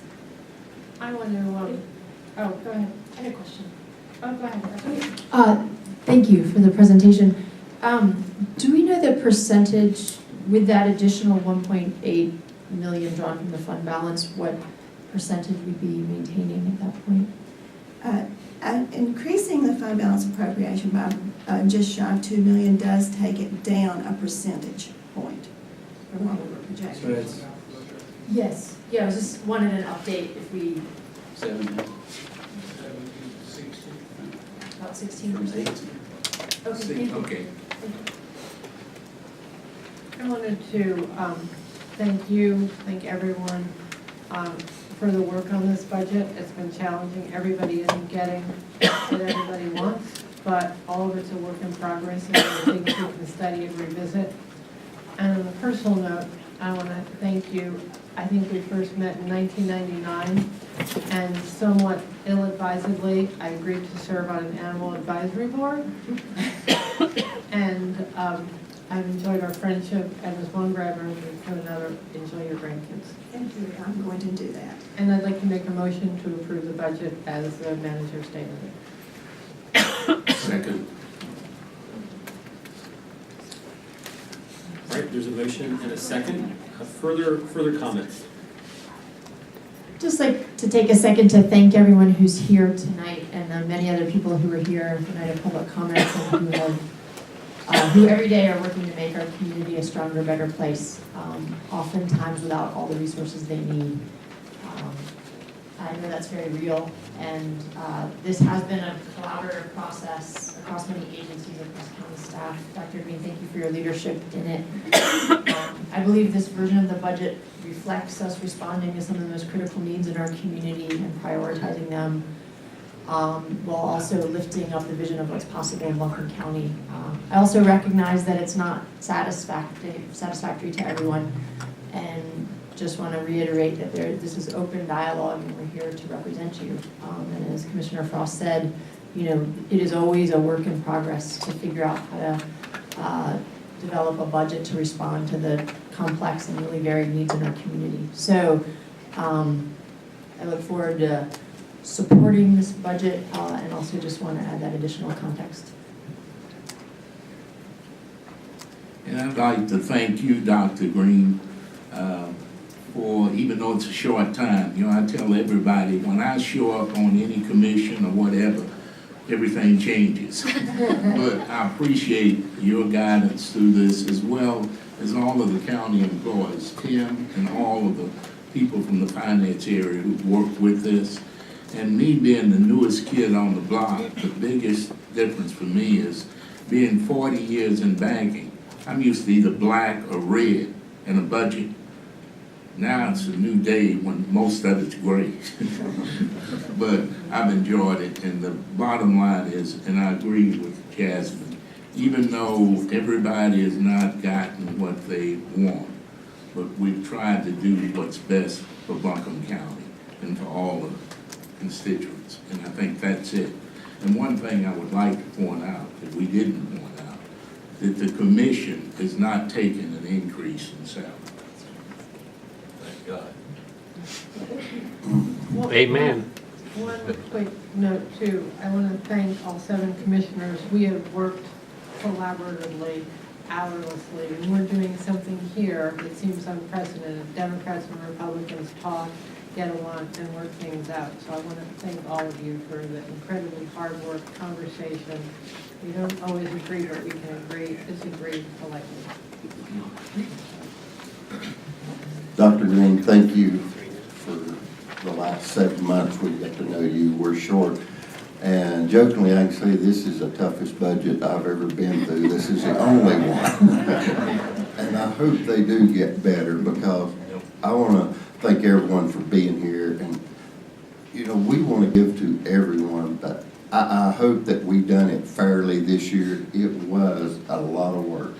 I mean, a lot of meeting, trying to satisfy everybody. And I know there's some that's going to be upset, but hopefully next year it will be easier. And I want to thank you for everything, all the times I come to you, and you're going to be missed very much. Thank you very much, I appreciate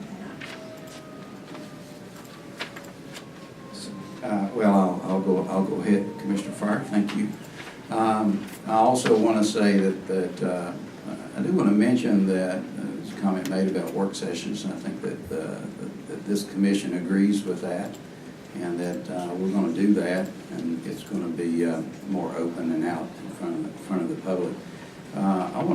Part of this, I want to thank everybody, but I want to thank Commissioner Cressley for really his education stand, and the rest of the commissioners working with and the board, school board, and working to make this a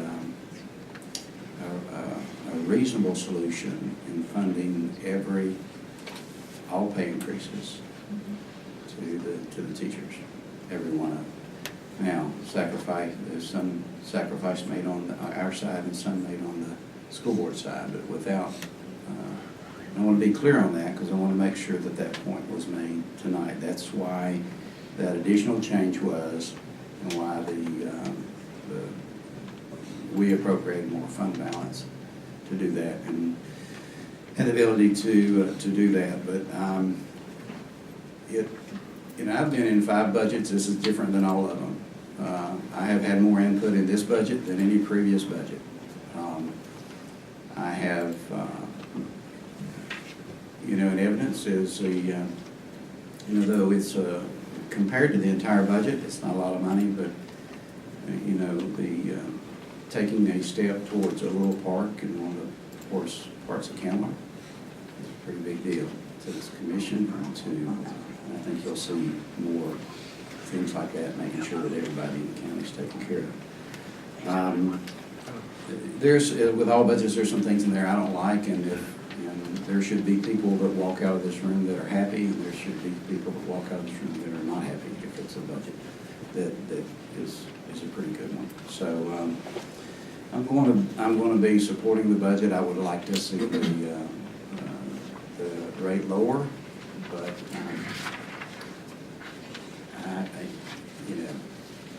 as hard as we all worked, I wish it could have been done. But at this point, in order to sustain the core responsibilities for the next 4 years, it would have been very difficult, if not a little bit reckless to do. So for that reason, I'm going to be supporting the budget tonight.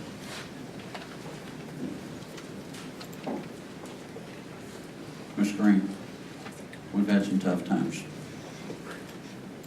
but I do appreciate everything that you've done. But some of the things that we've both done have probably not been very well received. The only thing in this budget that I don't like is there's a couple of things that we can disagree on, but the one thing that I disagree with is we're giving the people some false hope, because there was money set aside in basically a city election, that AB Tech bought the election to construct buildings. We have took $4 million out of the construction of them buildings and put it in this budget. So they need buildings, and I've stepped up to try to utilize some of the money because I was against it. But when we take money away from one thing, it's not good. When we take money, like we took the other week from the fire range to buy ambulances and stuff, that's not good either. I know you've been put in a hole, and you've had a hard time digging yourself out of it. And the last few years, you've had to move things around that finally come due, and this is the way that you've had to do it. I had a whole thing that I was going to do here. But the main thing is,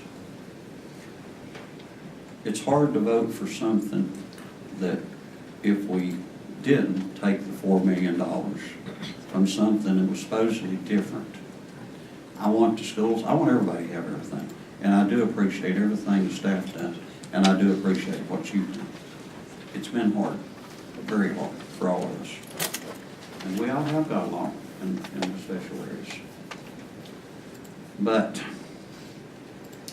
stating with that, you know, everybody has to give and some people have to take. And I've tried to give and take, but the one thing that I can't give them is I am on the board at Davie Tech. There's things that, you know, that school has to be fixed. There's a lot wrong with it, and I want to utilize that money to fix the school, not pay our county employees over there.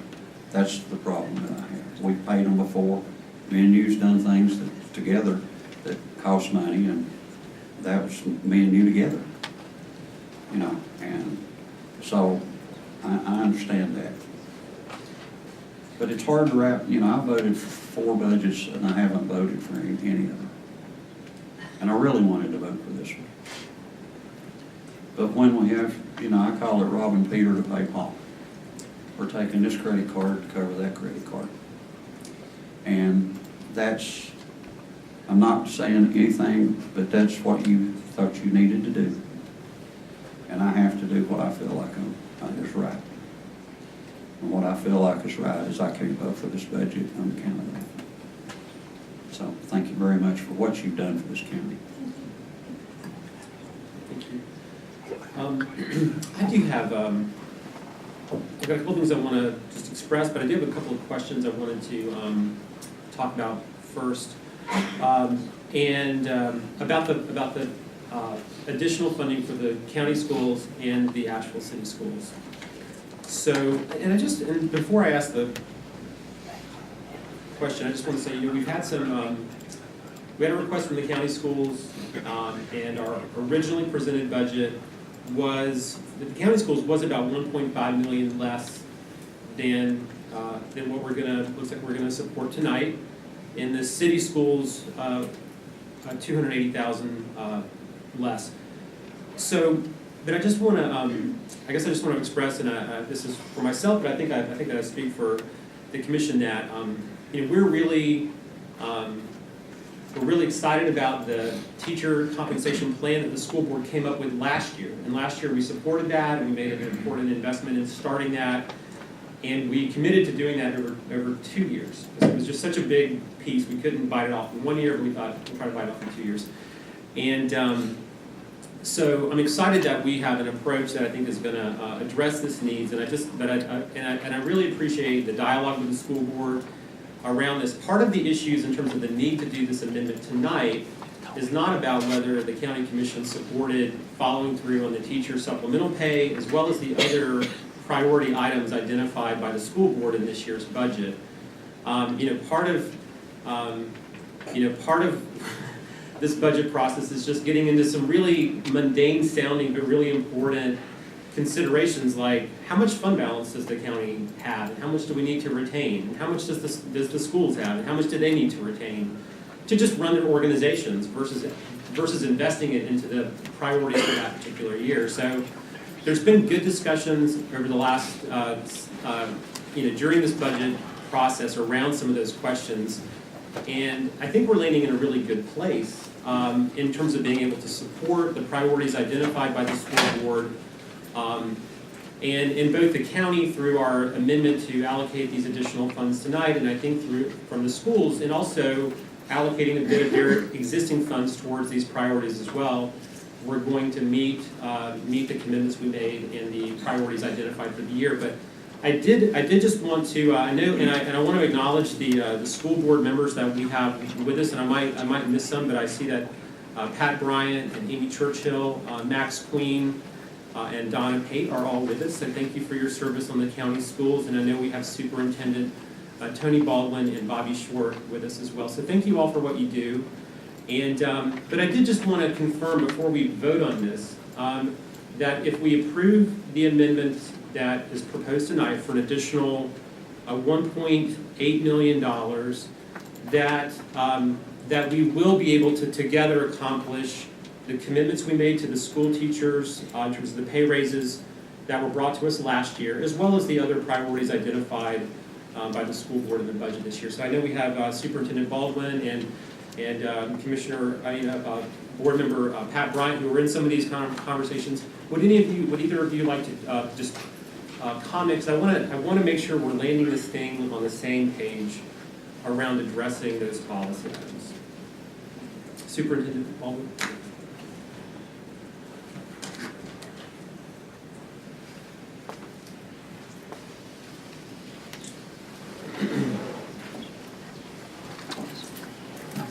Thank you for being with us. We really appreciate it. I do want to acknowledge that indeed with this particular addendum, that it will allow us first and foremost to fulfill the commitment of benefits, health insurance, retirement for locally paid, certified, non-certified staff, what the state increased as of about midnight last night. And you've heard me talk about the timeline dilemma. This is just a perfect example, because we did get a surprise that went in the opposite direction. So that makes this addendum even more important. And I'll also commit to this commission, I certainly do not have the full vote, but my recommendation as superintendent that this amount of money will be used to fulfill the benefits as well as the final phase of the local supplement as we presented last year. So, thank you. Thank you very much. And thanks to everyone for working on this together and figuring out a way to get there. It takes everyone digging deep sometimes and reevaluate all of our internal assumptions. And I really appreciate folks coming together to figure out how to get there and digging deep to make it happen. Yes, sir. Mr. Baldwin, I think all of us know that your mother is in hospice at the present time, and all the prayers is going out for her. I appreciate that, Mike, and it just what a gift to our community for hospice and the Solace Center. So thank you. Several of you have mentioned that. I appreciate that from my heart. Thank you. All right. Thank you for addressing that item. And I guess I would just like to make a couple of other comments. I'll be supporting the budget as well, and I would echo that I appreciate everyone working hard on this. I think it's been a good process of communication and listening, and it is always a hard process. And I'm happy with where this is landing. Although, as everyone has said, there are parts of it that we would all do differently. And we'll have to continue to look at some of those items. But I think this budget does address the key priorities we have in terms of supporting our teachers in public schools, first and foremost. And I appreciate the active engagement from all the members of the fire chiefs, from all of the fire and rescue districts who have participated in this process. And I'm very proud that the budget is fully supporting our investments in public safety throughout Buncombe County. So thank you all for your hard work on this. Are there any other comments before we vote on the motion? Yes, sir. Scott, from my Fairview Fire District, had the opportunity this morning to go out, and we went from a rating 6 to a rating 3 in Fairview. So Scott, thank you very much for bringing that to where it works for us. I want to also acknowledge that our sheriff is in the meeting, Duncan, and some members of his team. We appreciate them and the support that they tirelessly give to this community. Thank you very much, Mr. All right, if there's no further comments, all in favor of the motion, please say aye. Aye. All opposed? No. All right, thank you. And Could we take a 10-minute recess before we get to everything else? Let's make it a. It's usually I always say 10. Somebody says 5. It ends up being 12. But we'll be back about 7. All right. So we'll take a short break. Break.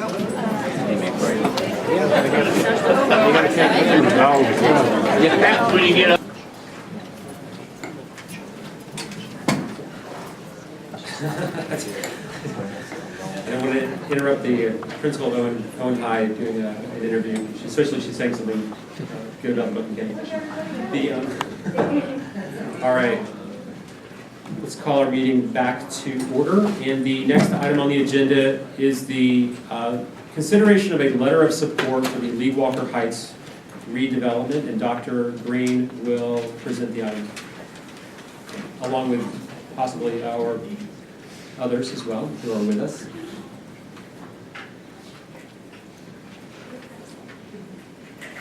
Thank you very much. We've been approached by Asheville Housing Authority. They're ready to start to move on with the process for their funding on Lee Walker Heights. So they're here tonight to explain to you why we need the letter of support and what it means for the project going forward.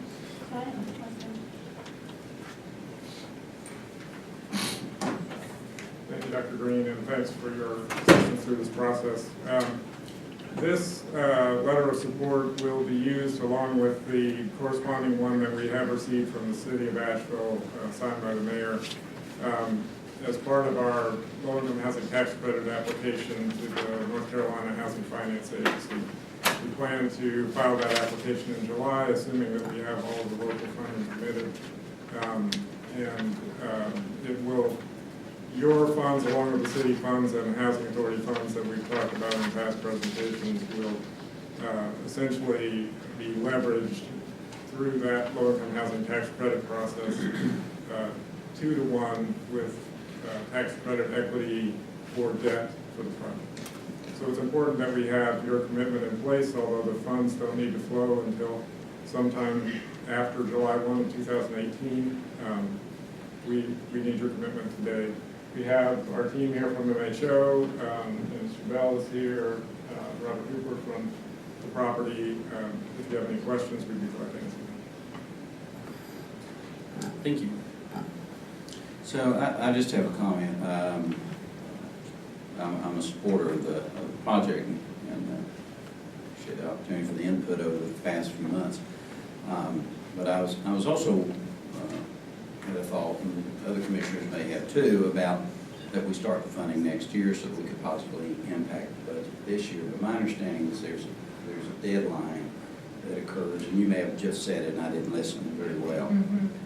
July, is that in July, the deadline? We need to file our application for the tax credits in July in order to have those approved late this year or early in 2018, okay, and to have the project on track to hopefully break ground sometime next summer. Thanks. I'd like to make a motion to, for the letter of commitment to be signed by Chairman Newman. Great, there's a motion and second. Any other questions from the board? I know we will take public comment on this. Any other questions from this time from the board? I have one other one. Is the design evolving, or is it pretty much fixed in place? Design is in the schematic design phase. It's fixed in terms of, pretty well fixed in terms of the number of units and the number of parking spaces and the size of the buildings. There may still be some work on exterior finishes and things like that. And we've talked about the neighboring property out to Biltmore Avenue, and that is still in a very formative stage. We don't have any firm designs for that at this point. But the project that we'll be applying for is the project on top of the hill. Okay. Any members of the public would like to comment on this item?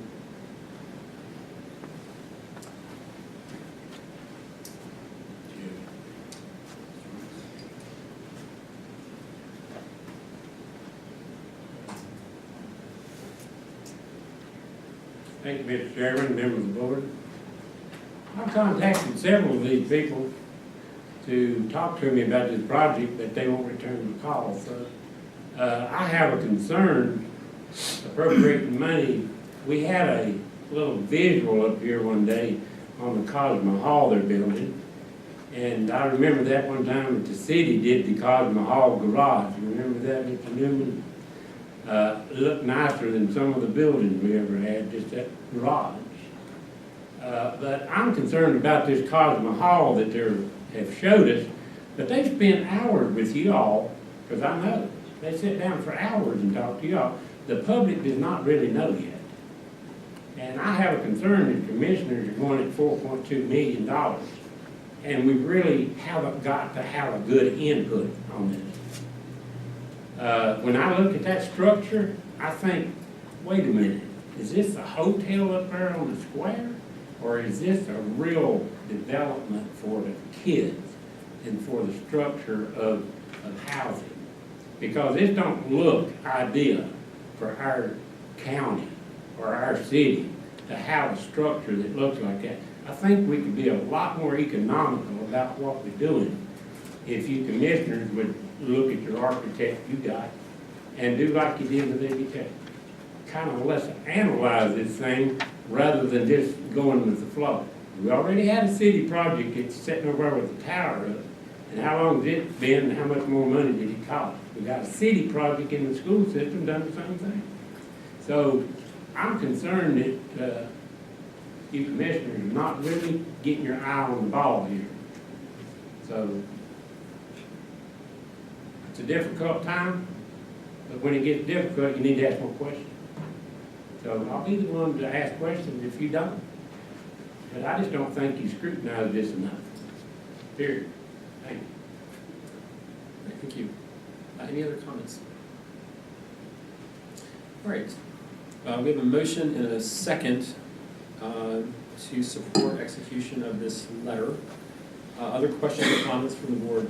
So I do have a question, Dr. Green. I love asking you questions. This will come back to us, right? The dollars, this dollars come back to us. The dollars will come, they'll be included in the budget in 19, so you'll have, So yes. we'll have to do this again. Yes, sir. We'll have to be presented again. 3 years, So basically. as far as the transparency, this will have to be put out there again. People have to see it. And so. It's hard to hear you back here. This will have to be put out there again. It will, as far as transparency, people will get to see this. And I just encourage you to wow, with the presentation. So I just want to make that point that when we do vote on the money for the budget, that it will be presented to the public. And they'll have an opportunity to weigh in and give their opinion. This is so that we can get the ball rolling and do something positive for the community today. So I just have to make a comment on that. So this will come back in our budget next year, but I just but I would like to emphasize that we are voting on signing a letter of support for this project, which will trigger them pursuing financing and spending a very large amount of money to further develop this project. So this will come back to us as part of the budget, and it will be separately voted on, but I certainly hope as we deliberate on this tonight that people recognize that we are giving our word that we are going to support this project if we execute this. I'd just like to add, I'm proud and inspired to be able to support this and want to applaud the really extraordinary work that's gone into this from y'all's teams, but also the level of involvement from residents. I feel like this project has been vetted every single which way, and there's a real urgency to it, but also a real transformational quality about what's possible when we think about people living in safe homes where they can live up to their full potential in our community and changing patterns where things are broken. So thank you all for your leadership. I'm honored to have an opportunity to be a part of supporting this. All in favor of the motion, please say. Oh, sir. I was looking around and seeing. Go ahead, Commissioner Ryan. I appreciate what you're doing. And, I have discussed this, and I look at it like I looked at Eagle Market Street. Everybody, this basically supposedly helps you get the money. Now it's up to y'all to make it work.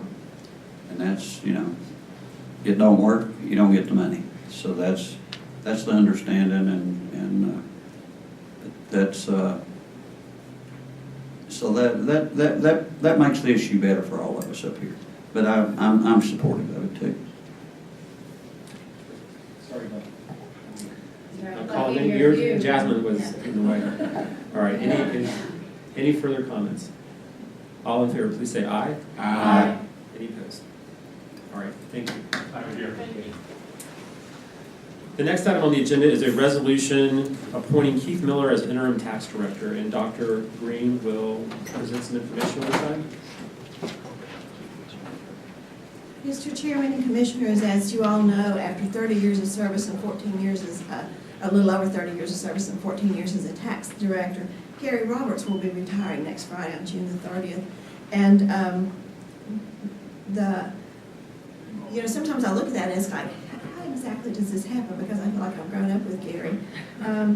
But we cannot go without a tax director. We have to have an assessor and a collector. So we're asking you tonight to go ahead and appoint Keith Miller, who is our assessor today, and you heard from him in the revaluation process, to be the interim tax director.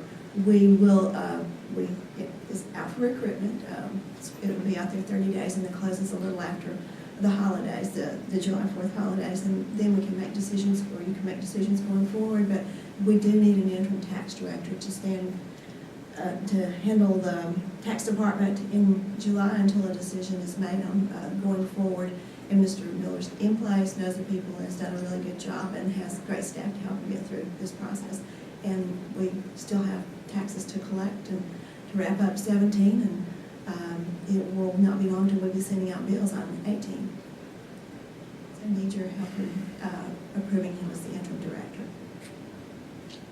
I will put forward to approve Keith for interim director with a contract.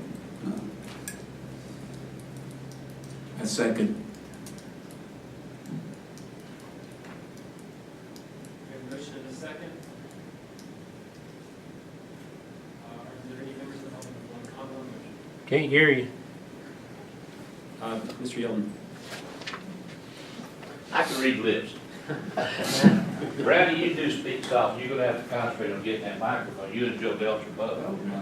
Of course. My wife doesn't say that. Soft too.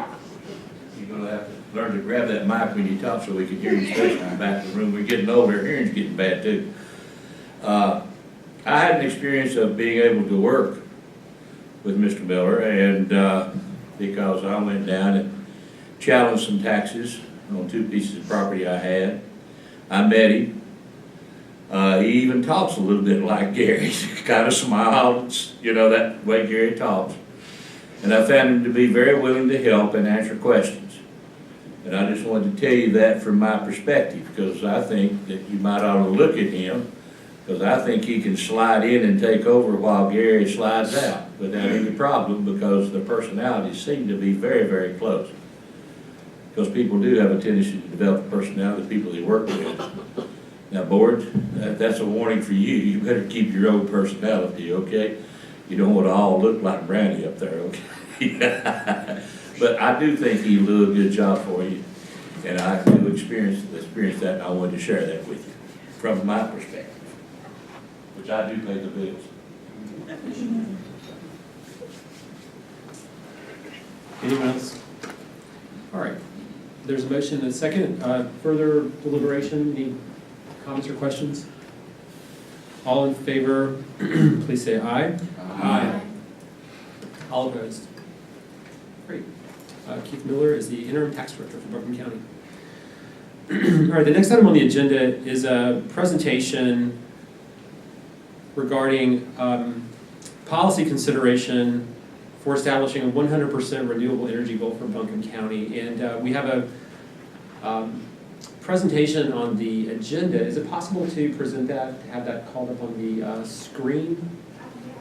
Okay, if we could do that, that'd be great, so other folks can see it. And so this is an informational presentation only at this time. We are not asking for any vote at the meeting this evening. All right, great, thank you. I'm just gonna stay up here and see if I can direct this through here. But I want to express appreciation to some of the other commissioners who expressed interest in starting the conversation around looking at this concept. Commissioners Whitesides and Beach Ferrara and Frost all joined in asking that we begin consideration of looking at this policy idea. And so I'd just like to go through a couple of the slides that are in our agenda packet regarding this idea. Once we're done with that, if there's any, we can have any questions or conversation. But again, no votes expected tonight.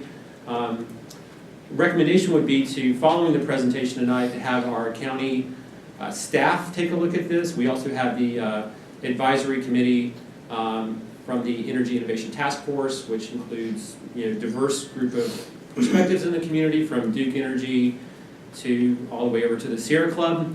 Have them take a look at this idea as well. And then once we've done that, this can come back to the county commission for further discussion later this summer. All right, so I always see other people trying to make this thing work. Let's see if I do any better. Maybe not. I think I can talk. Just tell us when to advance and we'll... Okay, thank you. Thank you. All right, next slide, please. All right, as folks are aware, Buncombe County adopted a clean energy policy back in 2013, and the county's existing policy commits the county to an 80% reduction in our own carbon footprint with an average reduction goal of 2% per year until we achieve the goal. And the goal is inclusive of all of our buildings as well as our vehicle fleets. Next slide, please. And as we heard in a great presentation from our general services staff several months ago, the county has made excellent progress in achieving this goal since we first adopted it. In 2015, our first year, we reduced it by almost 3%, and then the following year by over 7.5%. So we're off to a great start in achieving the goal, and we're ahead of schedule. Next slide, please. We've had discussion at our commission meeting, a couple of recent meetings, about the idea of the solar farm at the retired county landfill, which, if successfully completed, could achieve as much as an 18% additional reduction in our county's carbon footprint by itself. So that one project, coupled with our existing achievements, could together achieve up to a 28% reduction in our goal here in just the first couple of years. Next slide, please. So the concept that we're talking about today would be to keep the current policy that we have for an 80% carbon reduction goal at 2% per year, but to recognize this as a conservative base case policy for the county, and to adopt, in addition to that goal, a more ambitious policy for Buncombe County to establish the goal of achieving a 100% clean renewable energy sources of energy for our own operations within the next 10 years. And so the goal would be for the county to be carbon neutral by June 20th, 2027. Although actually, if we don't adopt it tonight, that would move it out to August 15th of 2027 to be exact. And then the county, these are the county's own operations. So these are things that we have direct control over and responsibility for, because they're our own buildings, our own fleets. This would be us leading by example in that goal. But we would also be supporting the idea that the community, that there's a larger transition to renewable energy for the community as a whole. And like other communities and businesses in our country that are working to achieve that goal, we would endorse that and encourage those efforts at a community level in Buncombe County. Next slide, please.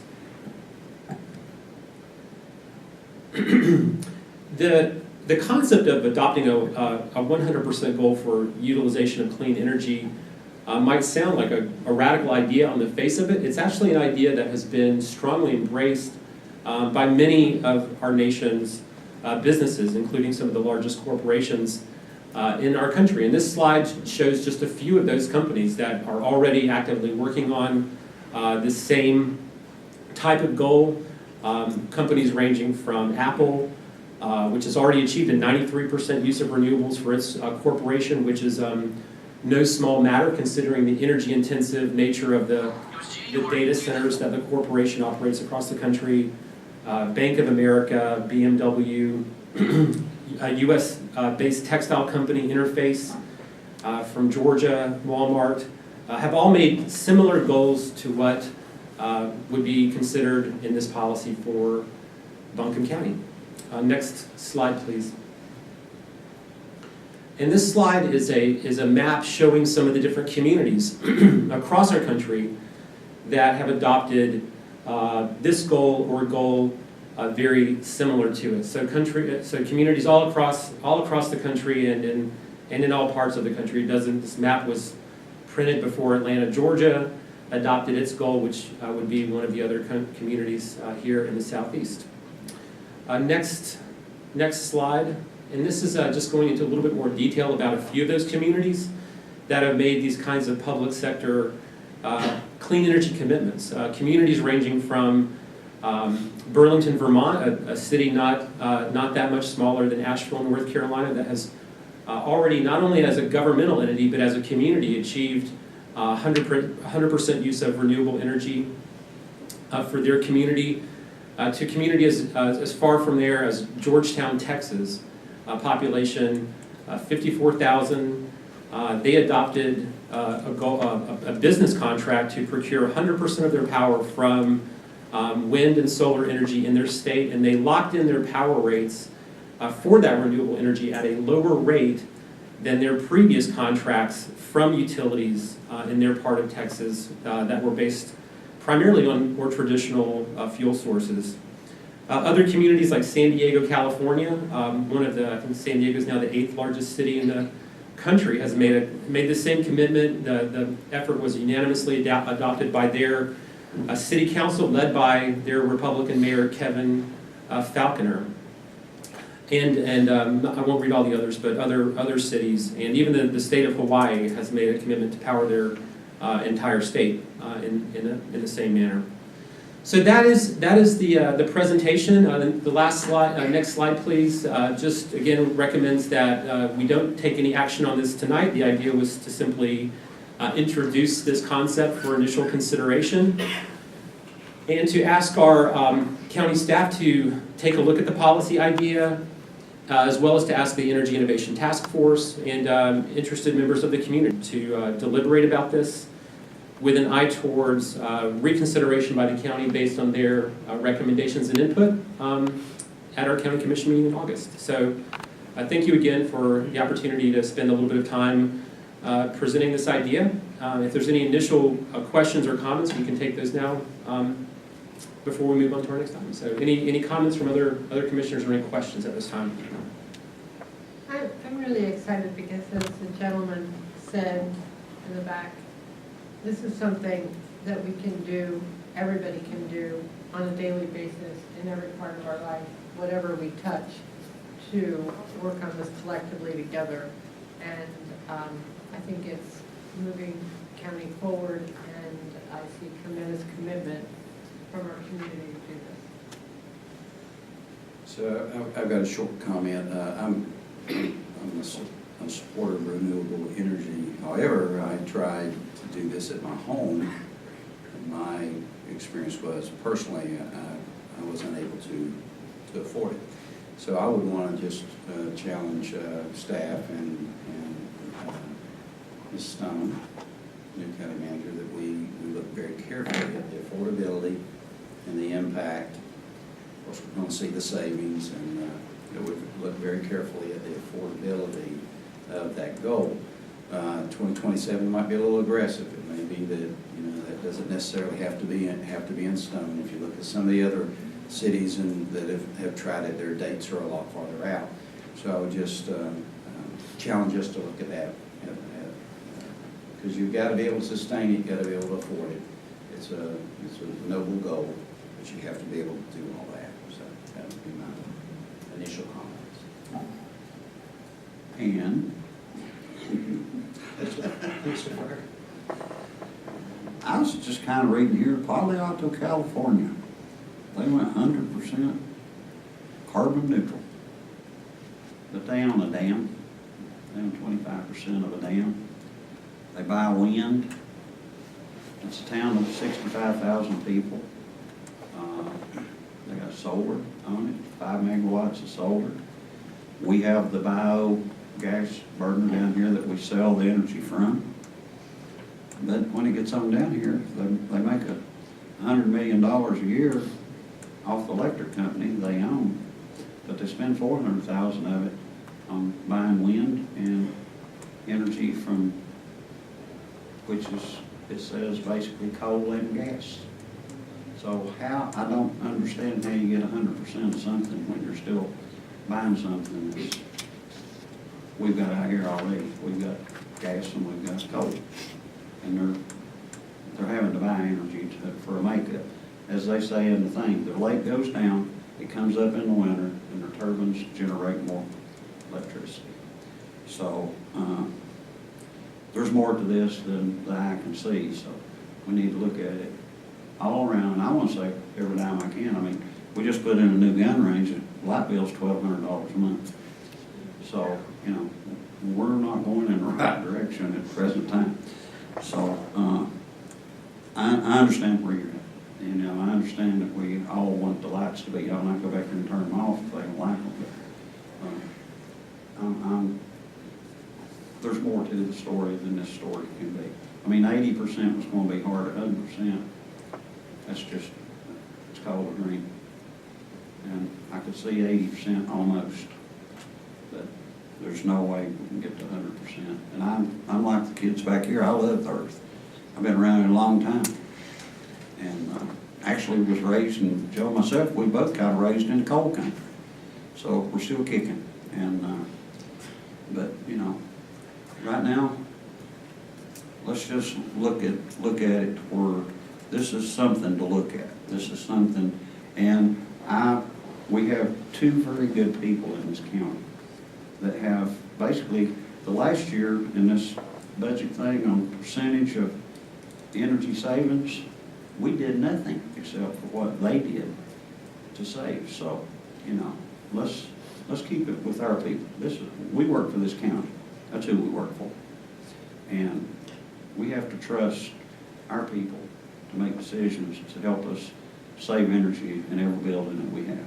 And that's the way I look at this project. So I thank you for letting me have the time. Very well. Thank you for the presentation, Chairman Newman, and thanks to folks who spoke earlier in the evening. One thing I'm excited about is the visionary nature of this and the ambitious nature of it, which also feels really appropriate to the moment we're in.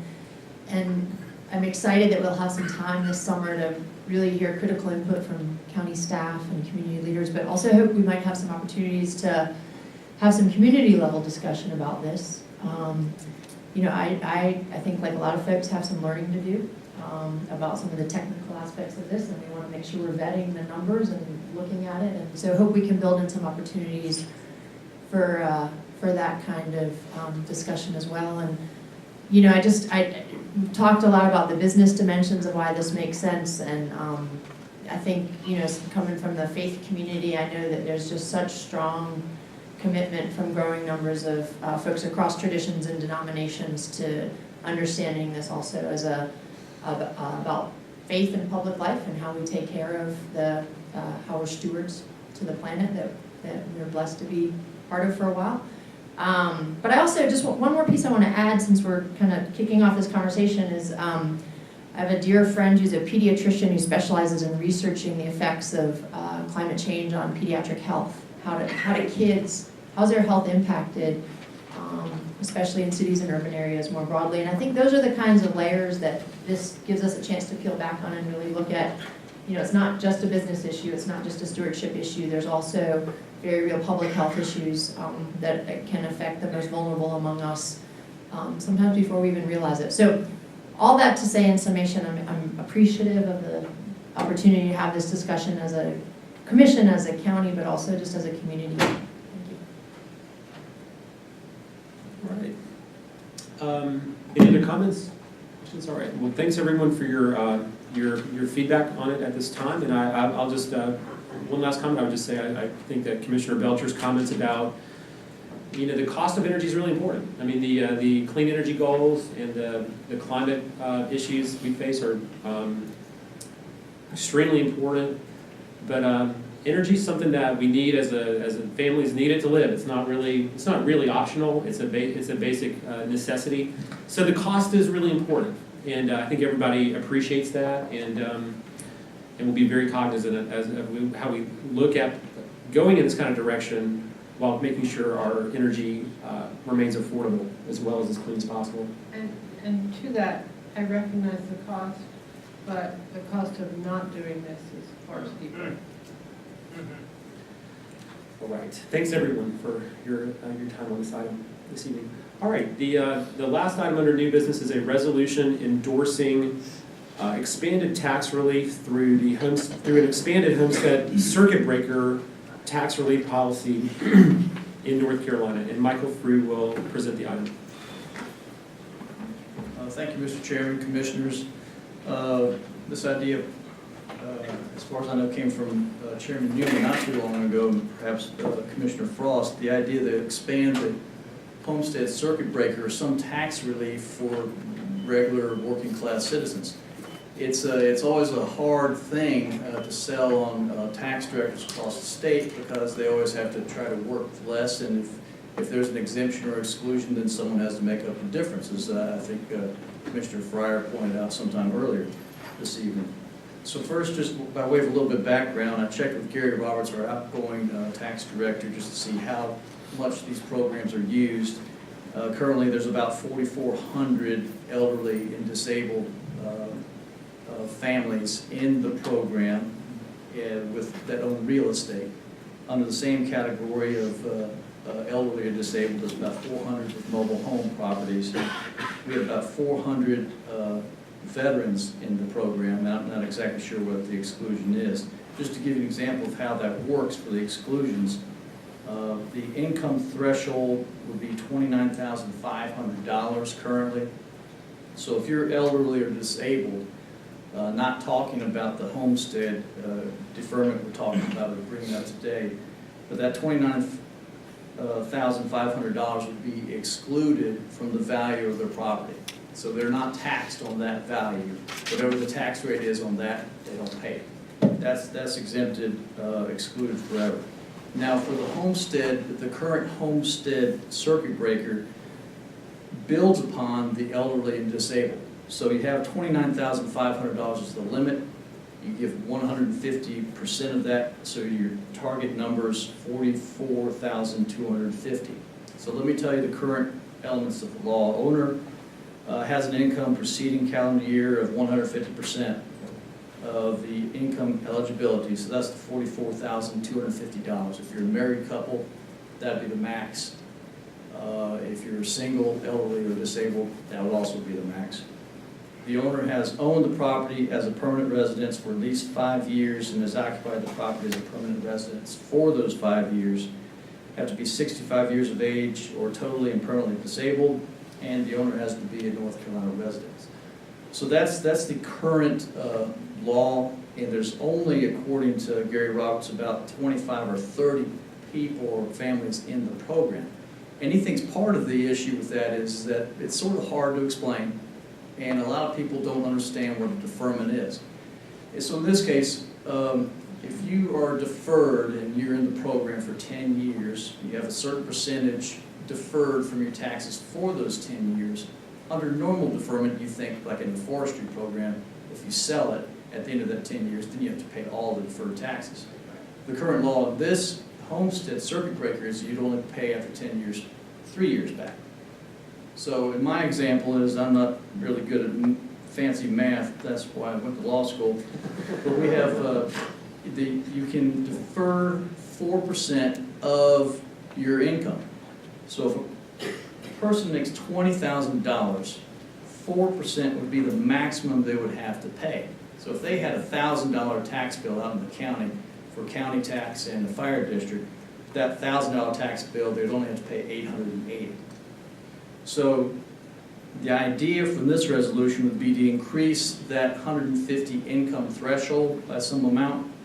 And also, speaking to Commissioner Frost earlier, she would like to also make an amendment, I believe, such that paragraph number 2 under the now therefore would read as follows. And this would be to get rid of the 5-year residency requirement. So that this board requests that legislation be approved to increase the income eligibility limit and open the program to any permanent North Carolina resident who is at least 65 years of age or totally and permanently disabled. And that would hit actually right on what Gary told me some this afternoon when I asked him about the program, is those two factors. How does the deferral work, and 5 years in the program. A lot of people that are in that stage of life don't live a long time in one particular permanent residence, or maybe they've been there their whole lives, but, we have it both ways. But if you're just permanent residents who were North Carolina residents, and that was for their permanent home, the idea from that amendment would be to make it open for those as well, not just for those that have been there for 5 years or more. I'd be happy to try to answer any other questions, as long as it doesn't have a lot of math. That's how it works. I mean, it is 150, perhaps the resolution just asked the General Assembly to use their discretion, maybe make it 200%, 300%, I don't know. But that could also work with the percentage of the cap. So there's a number of ways to do it to make this program probably more attractive to more people, not just in Buncombe County, but across the state. And I do also remember when this passed, like 10 or so years ago, there was a lot of thought that it would be much more popular in use than it apparently is. So I think that on that basis, the motion does make a good deal of sense. The reason why I said that about removing section 2 is I don't think, as long as people are permanent residents, having a limit on how long they've owned the property. Sometimes when people initially acquire property, those are the most challenging times. And we know what incomes are in Buncombe County. And I think by taking that out, this supports more home ownership. Home ownership, as we know, is challenging to say the least. And so by taking that out, it takes away an impediment. And for some people, they won't even be able to have the house for 5 years because of income restraints. So then we're, with the amendment, your homestead to me means somebody that lived in their home for a certain period of time. At some point, they either pay reduced taxes or they don't pay any taxes on their home. Is that right? Just as a common colloquial kind of thing, I would agree with that, but Yeah. just thinking of the old pioneer days, I mean, someone homesteads here, you're homesteading, I guess that's why they had originally the 5-year minimum requirement. You're elderly or disabled, you've been in that house a long time, let's see if we can cut you some. Yeah, so I mean, I think it's a different angle. I'm not against I'm not against your thought. And don't want to put any words in your mouth, but let me see if I'm receiving this properly. What you're wanting to just make it more available to those that are permanent residents and that meet the income requirement. So you're looking more towards the income requirement than that they've been there in their residence for 5 years. Right. I mean, I want to, and I think this board does want to support home ownership and help people that don't make a lot of money. I mean, I think where this came from was in our breakout, our first breakout, which was evidence of improved conversation between this board. And I remember Commissioner Presley, Commissioner Frost, Commissioner Newman, and everybody jumping on it. Sure, it'd be a good thing. I do like the change because it does remove the reimbursement for local governments for lost revenue, because there's no chance they're going to pass that. I mean, that's a waste of ink. That's not going to happen. And the reality is for this to happen, if they pass it for the state, they got to get 100 counties to agree to this, right? So if we're going to do a resolution to state, then it's going to have to be one that our neighbors are going to be willing to do, or it's just us, having a good idea, but so I may be leaning towards her language, and I'm not sure, but I may be leaning towards that language because it might make it easier for the state to recommend. There has been conversations with the state already regarding this. I would like to hear kind of manager's comments on this in light of the information that's been provided to the legislature, and what you might think about this, too, since you provided some information already too. Thank you. I do think that because it is a property tax issue that has to be treated the same across the state. In 100 counties, we don't all have the same income level, so there'll have to be a balancing factor in terms of how to deal with that. But also want to tell you that we've asked Keith Miller to go ahead and take a look at some of the options for us so we can bring something back to you. And it's too late in a long session to get anything done, but it's certainly something that we could look at and ask him to look at in short session.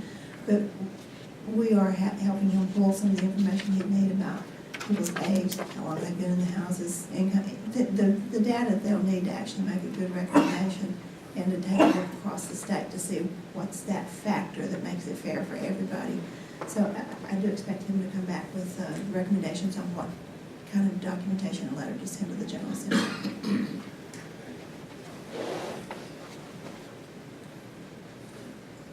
You know, it did come up at our work session, and I thought it was a great idea, and I think it's, you know, one of those things that does have appeal kind of across the board. So one of the other things I thought was interesting after we talked about it at our work session, I don't know if they sent it to everybody, but I know I got a letter from the county commissioners in Polk County, and they sent us a letter. Basically, I don't think it's exactly the same thing that we're doing, but it's the same spirit. And they were basically kind of lobbying us, like, hey, we passed this resolution. So they're kind of out there working it, and now this is Buncombe County kind of joining in. And so, yeah, we can't do it by ourselves, but hopefully by working with some of these other counties that are obviously seeing some of the same challenges, you know, this is something that could get real attention in Raleigh. So, Even if they don't speak up, you know, for anything,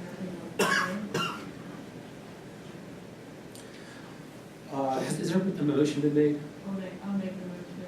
Okay. Second. All right, we got a motion and a second.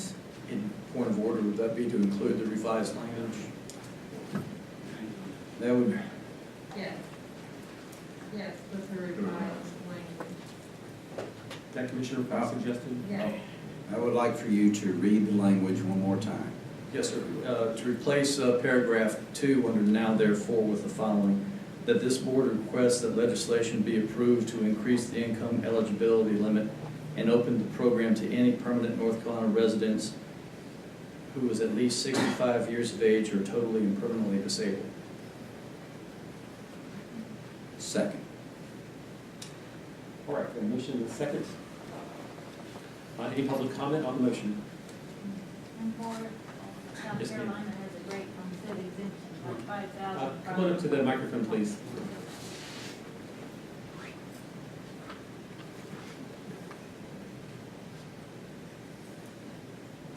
Hi, Brenda Smith. South Carolina has had a homestead exemption when I took over my parents' place, and I thought it was great. It's like automatic 5,000 for 65 and above, and it sounds similar to what he's just mentioned here. For across the board, if you're at least 65 and or disabled, and it didn't have to be where you had to be in the home a certain amount of time, but still keep up more elderly people in their own homes, which is very important. So thank you. Jerry Rice.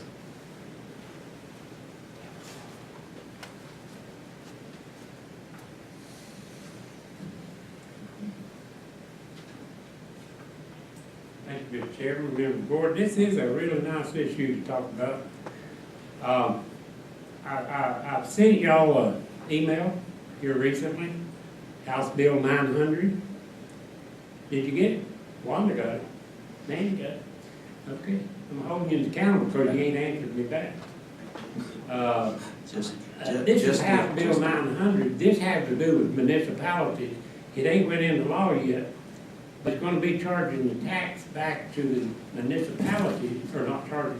They're going to be able to collect tax if this goes through, which I think will be pretty much in the process.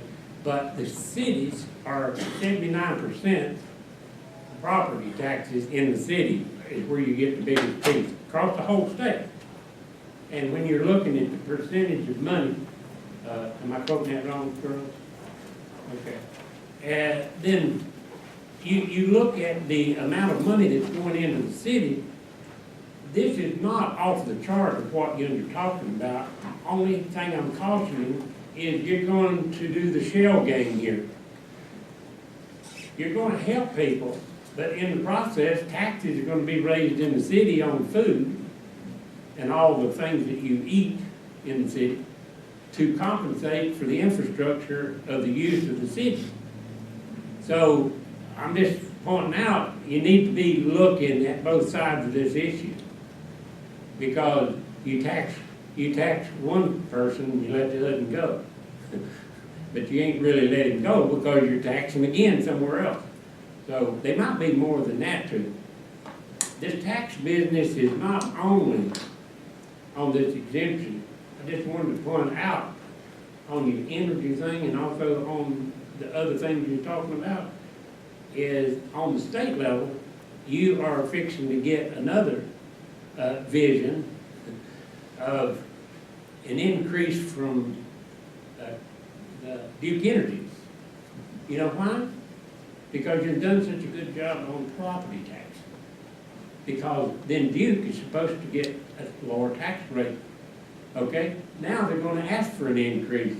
So you've done too good of a job here. So these taxes, man, they go in circles. Somebody's paying someone. I think there's more to this on this issue of homestead related to this municipality house bill. So check into that. Thank you. All right, thank you. All right, we have a motion and a second. Any further discussion? All in favor, please say aye. Aye. All opposed? All right, thank you, Mr. Fruit.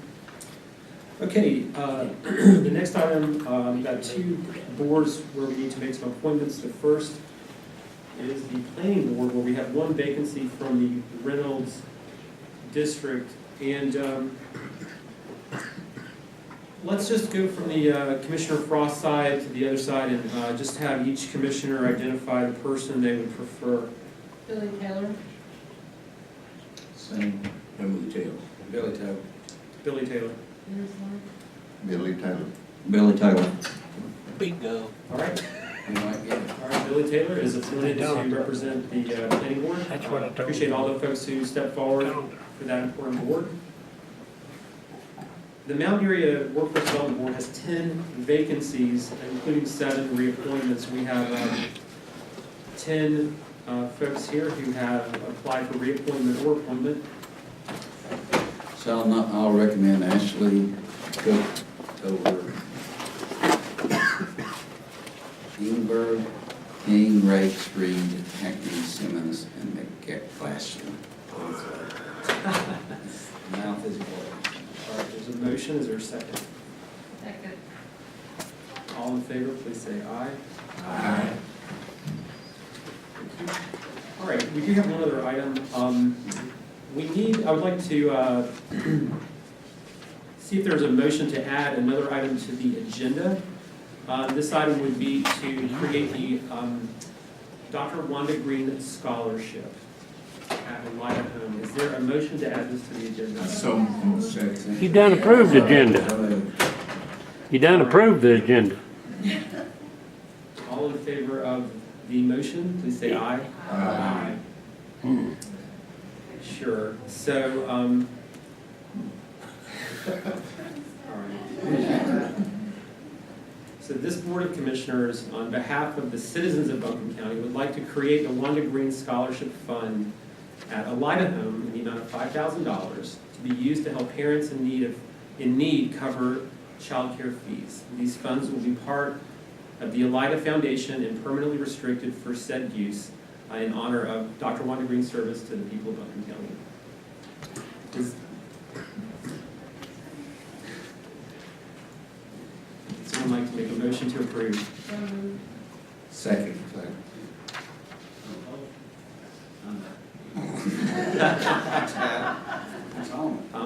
All in favor of the motion, please say aye. Aye. And I would just like to add that I'm sort of at a loss for words in terms of this transition that the county is going to be going through. And, but just want to express my appreciation again, Wanda, for your work for Buncombe County, your service to this board, and I have learned so much from you during the time I've been here, and I deeply appreciate it, and so thank you very much. And we wanted to just do this evening as a very small expression of our appreciation for an organization that we know that you care a lot about as well. So thank you. Well, thank you so much. I don't know how to tell you how that touches me because it touches others, but this has been a wonderful, wonderful part of my life, and I appreciate all your support and all that you've enabled me to do, and I hope that I've left it a little bit better than I found it. Thank you so much. Absolutely. Okay, we have a couple of quick announcements. Okay, we're all good, we're all good. All right, July 4th will be a holiday and county offices will be closed. August 1st at 5 p.m., we will have a regular meeting of the Board of Commissioners here in room 326 at 200 College Street. Question before we adjourn. So on August, just make sure I've got this date right. So it's August 1st at 5 p.m. But there has been some discussion about a work session in July. So do we have those dates identified yet, or we need a little more time to work that out? 11th and the 25th. The 11th and 25th. So the 11th and 25th, there will be a work session with the county commissioners starting at 12. The meeting's 12, and then actually in the agenda at 12:30. Okay, and it'll be downstairs at 200 College Street on the first floor. What time will it end? And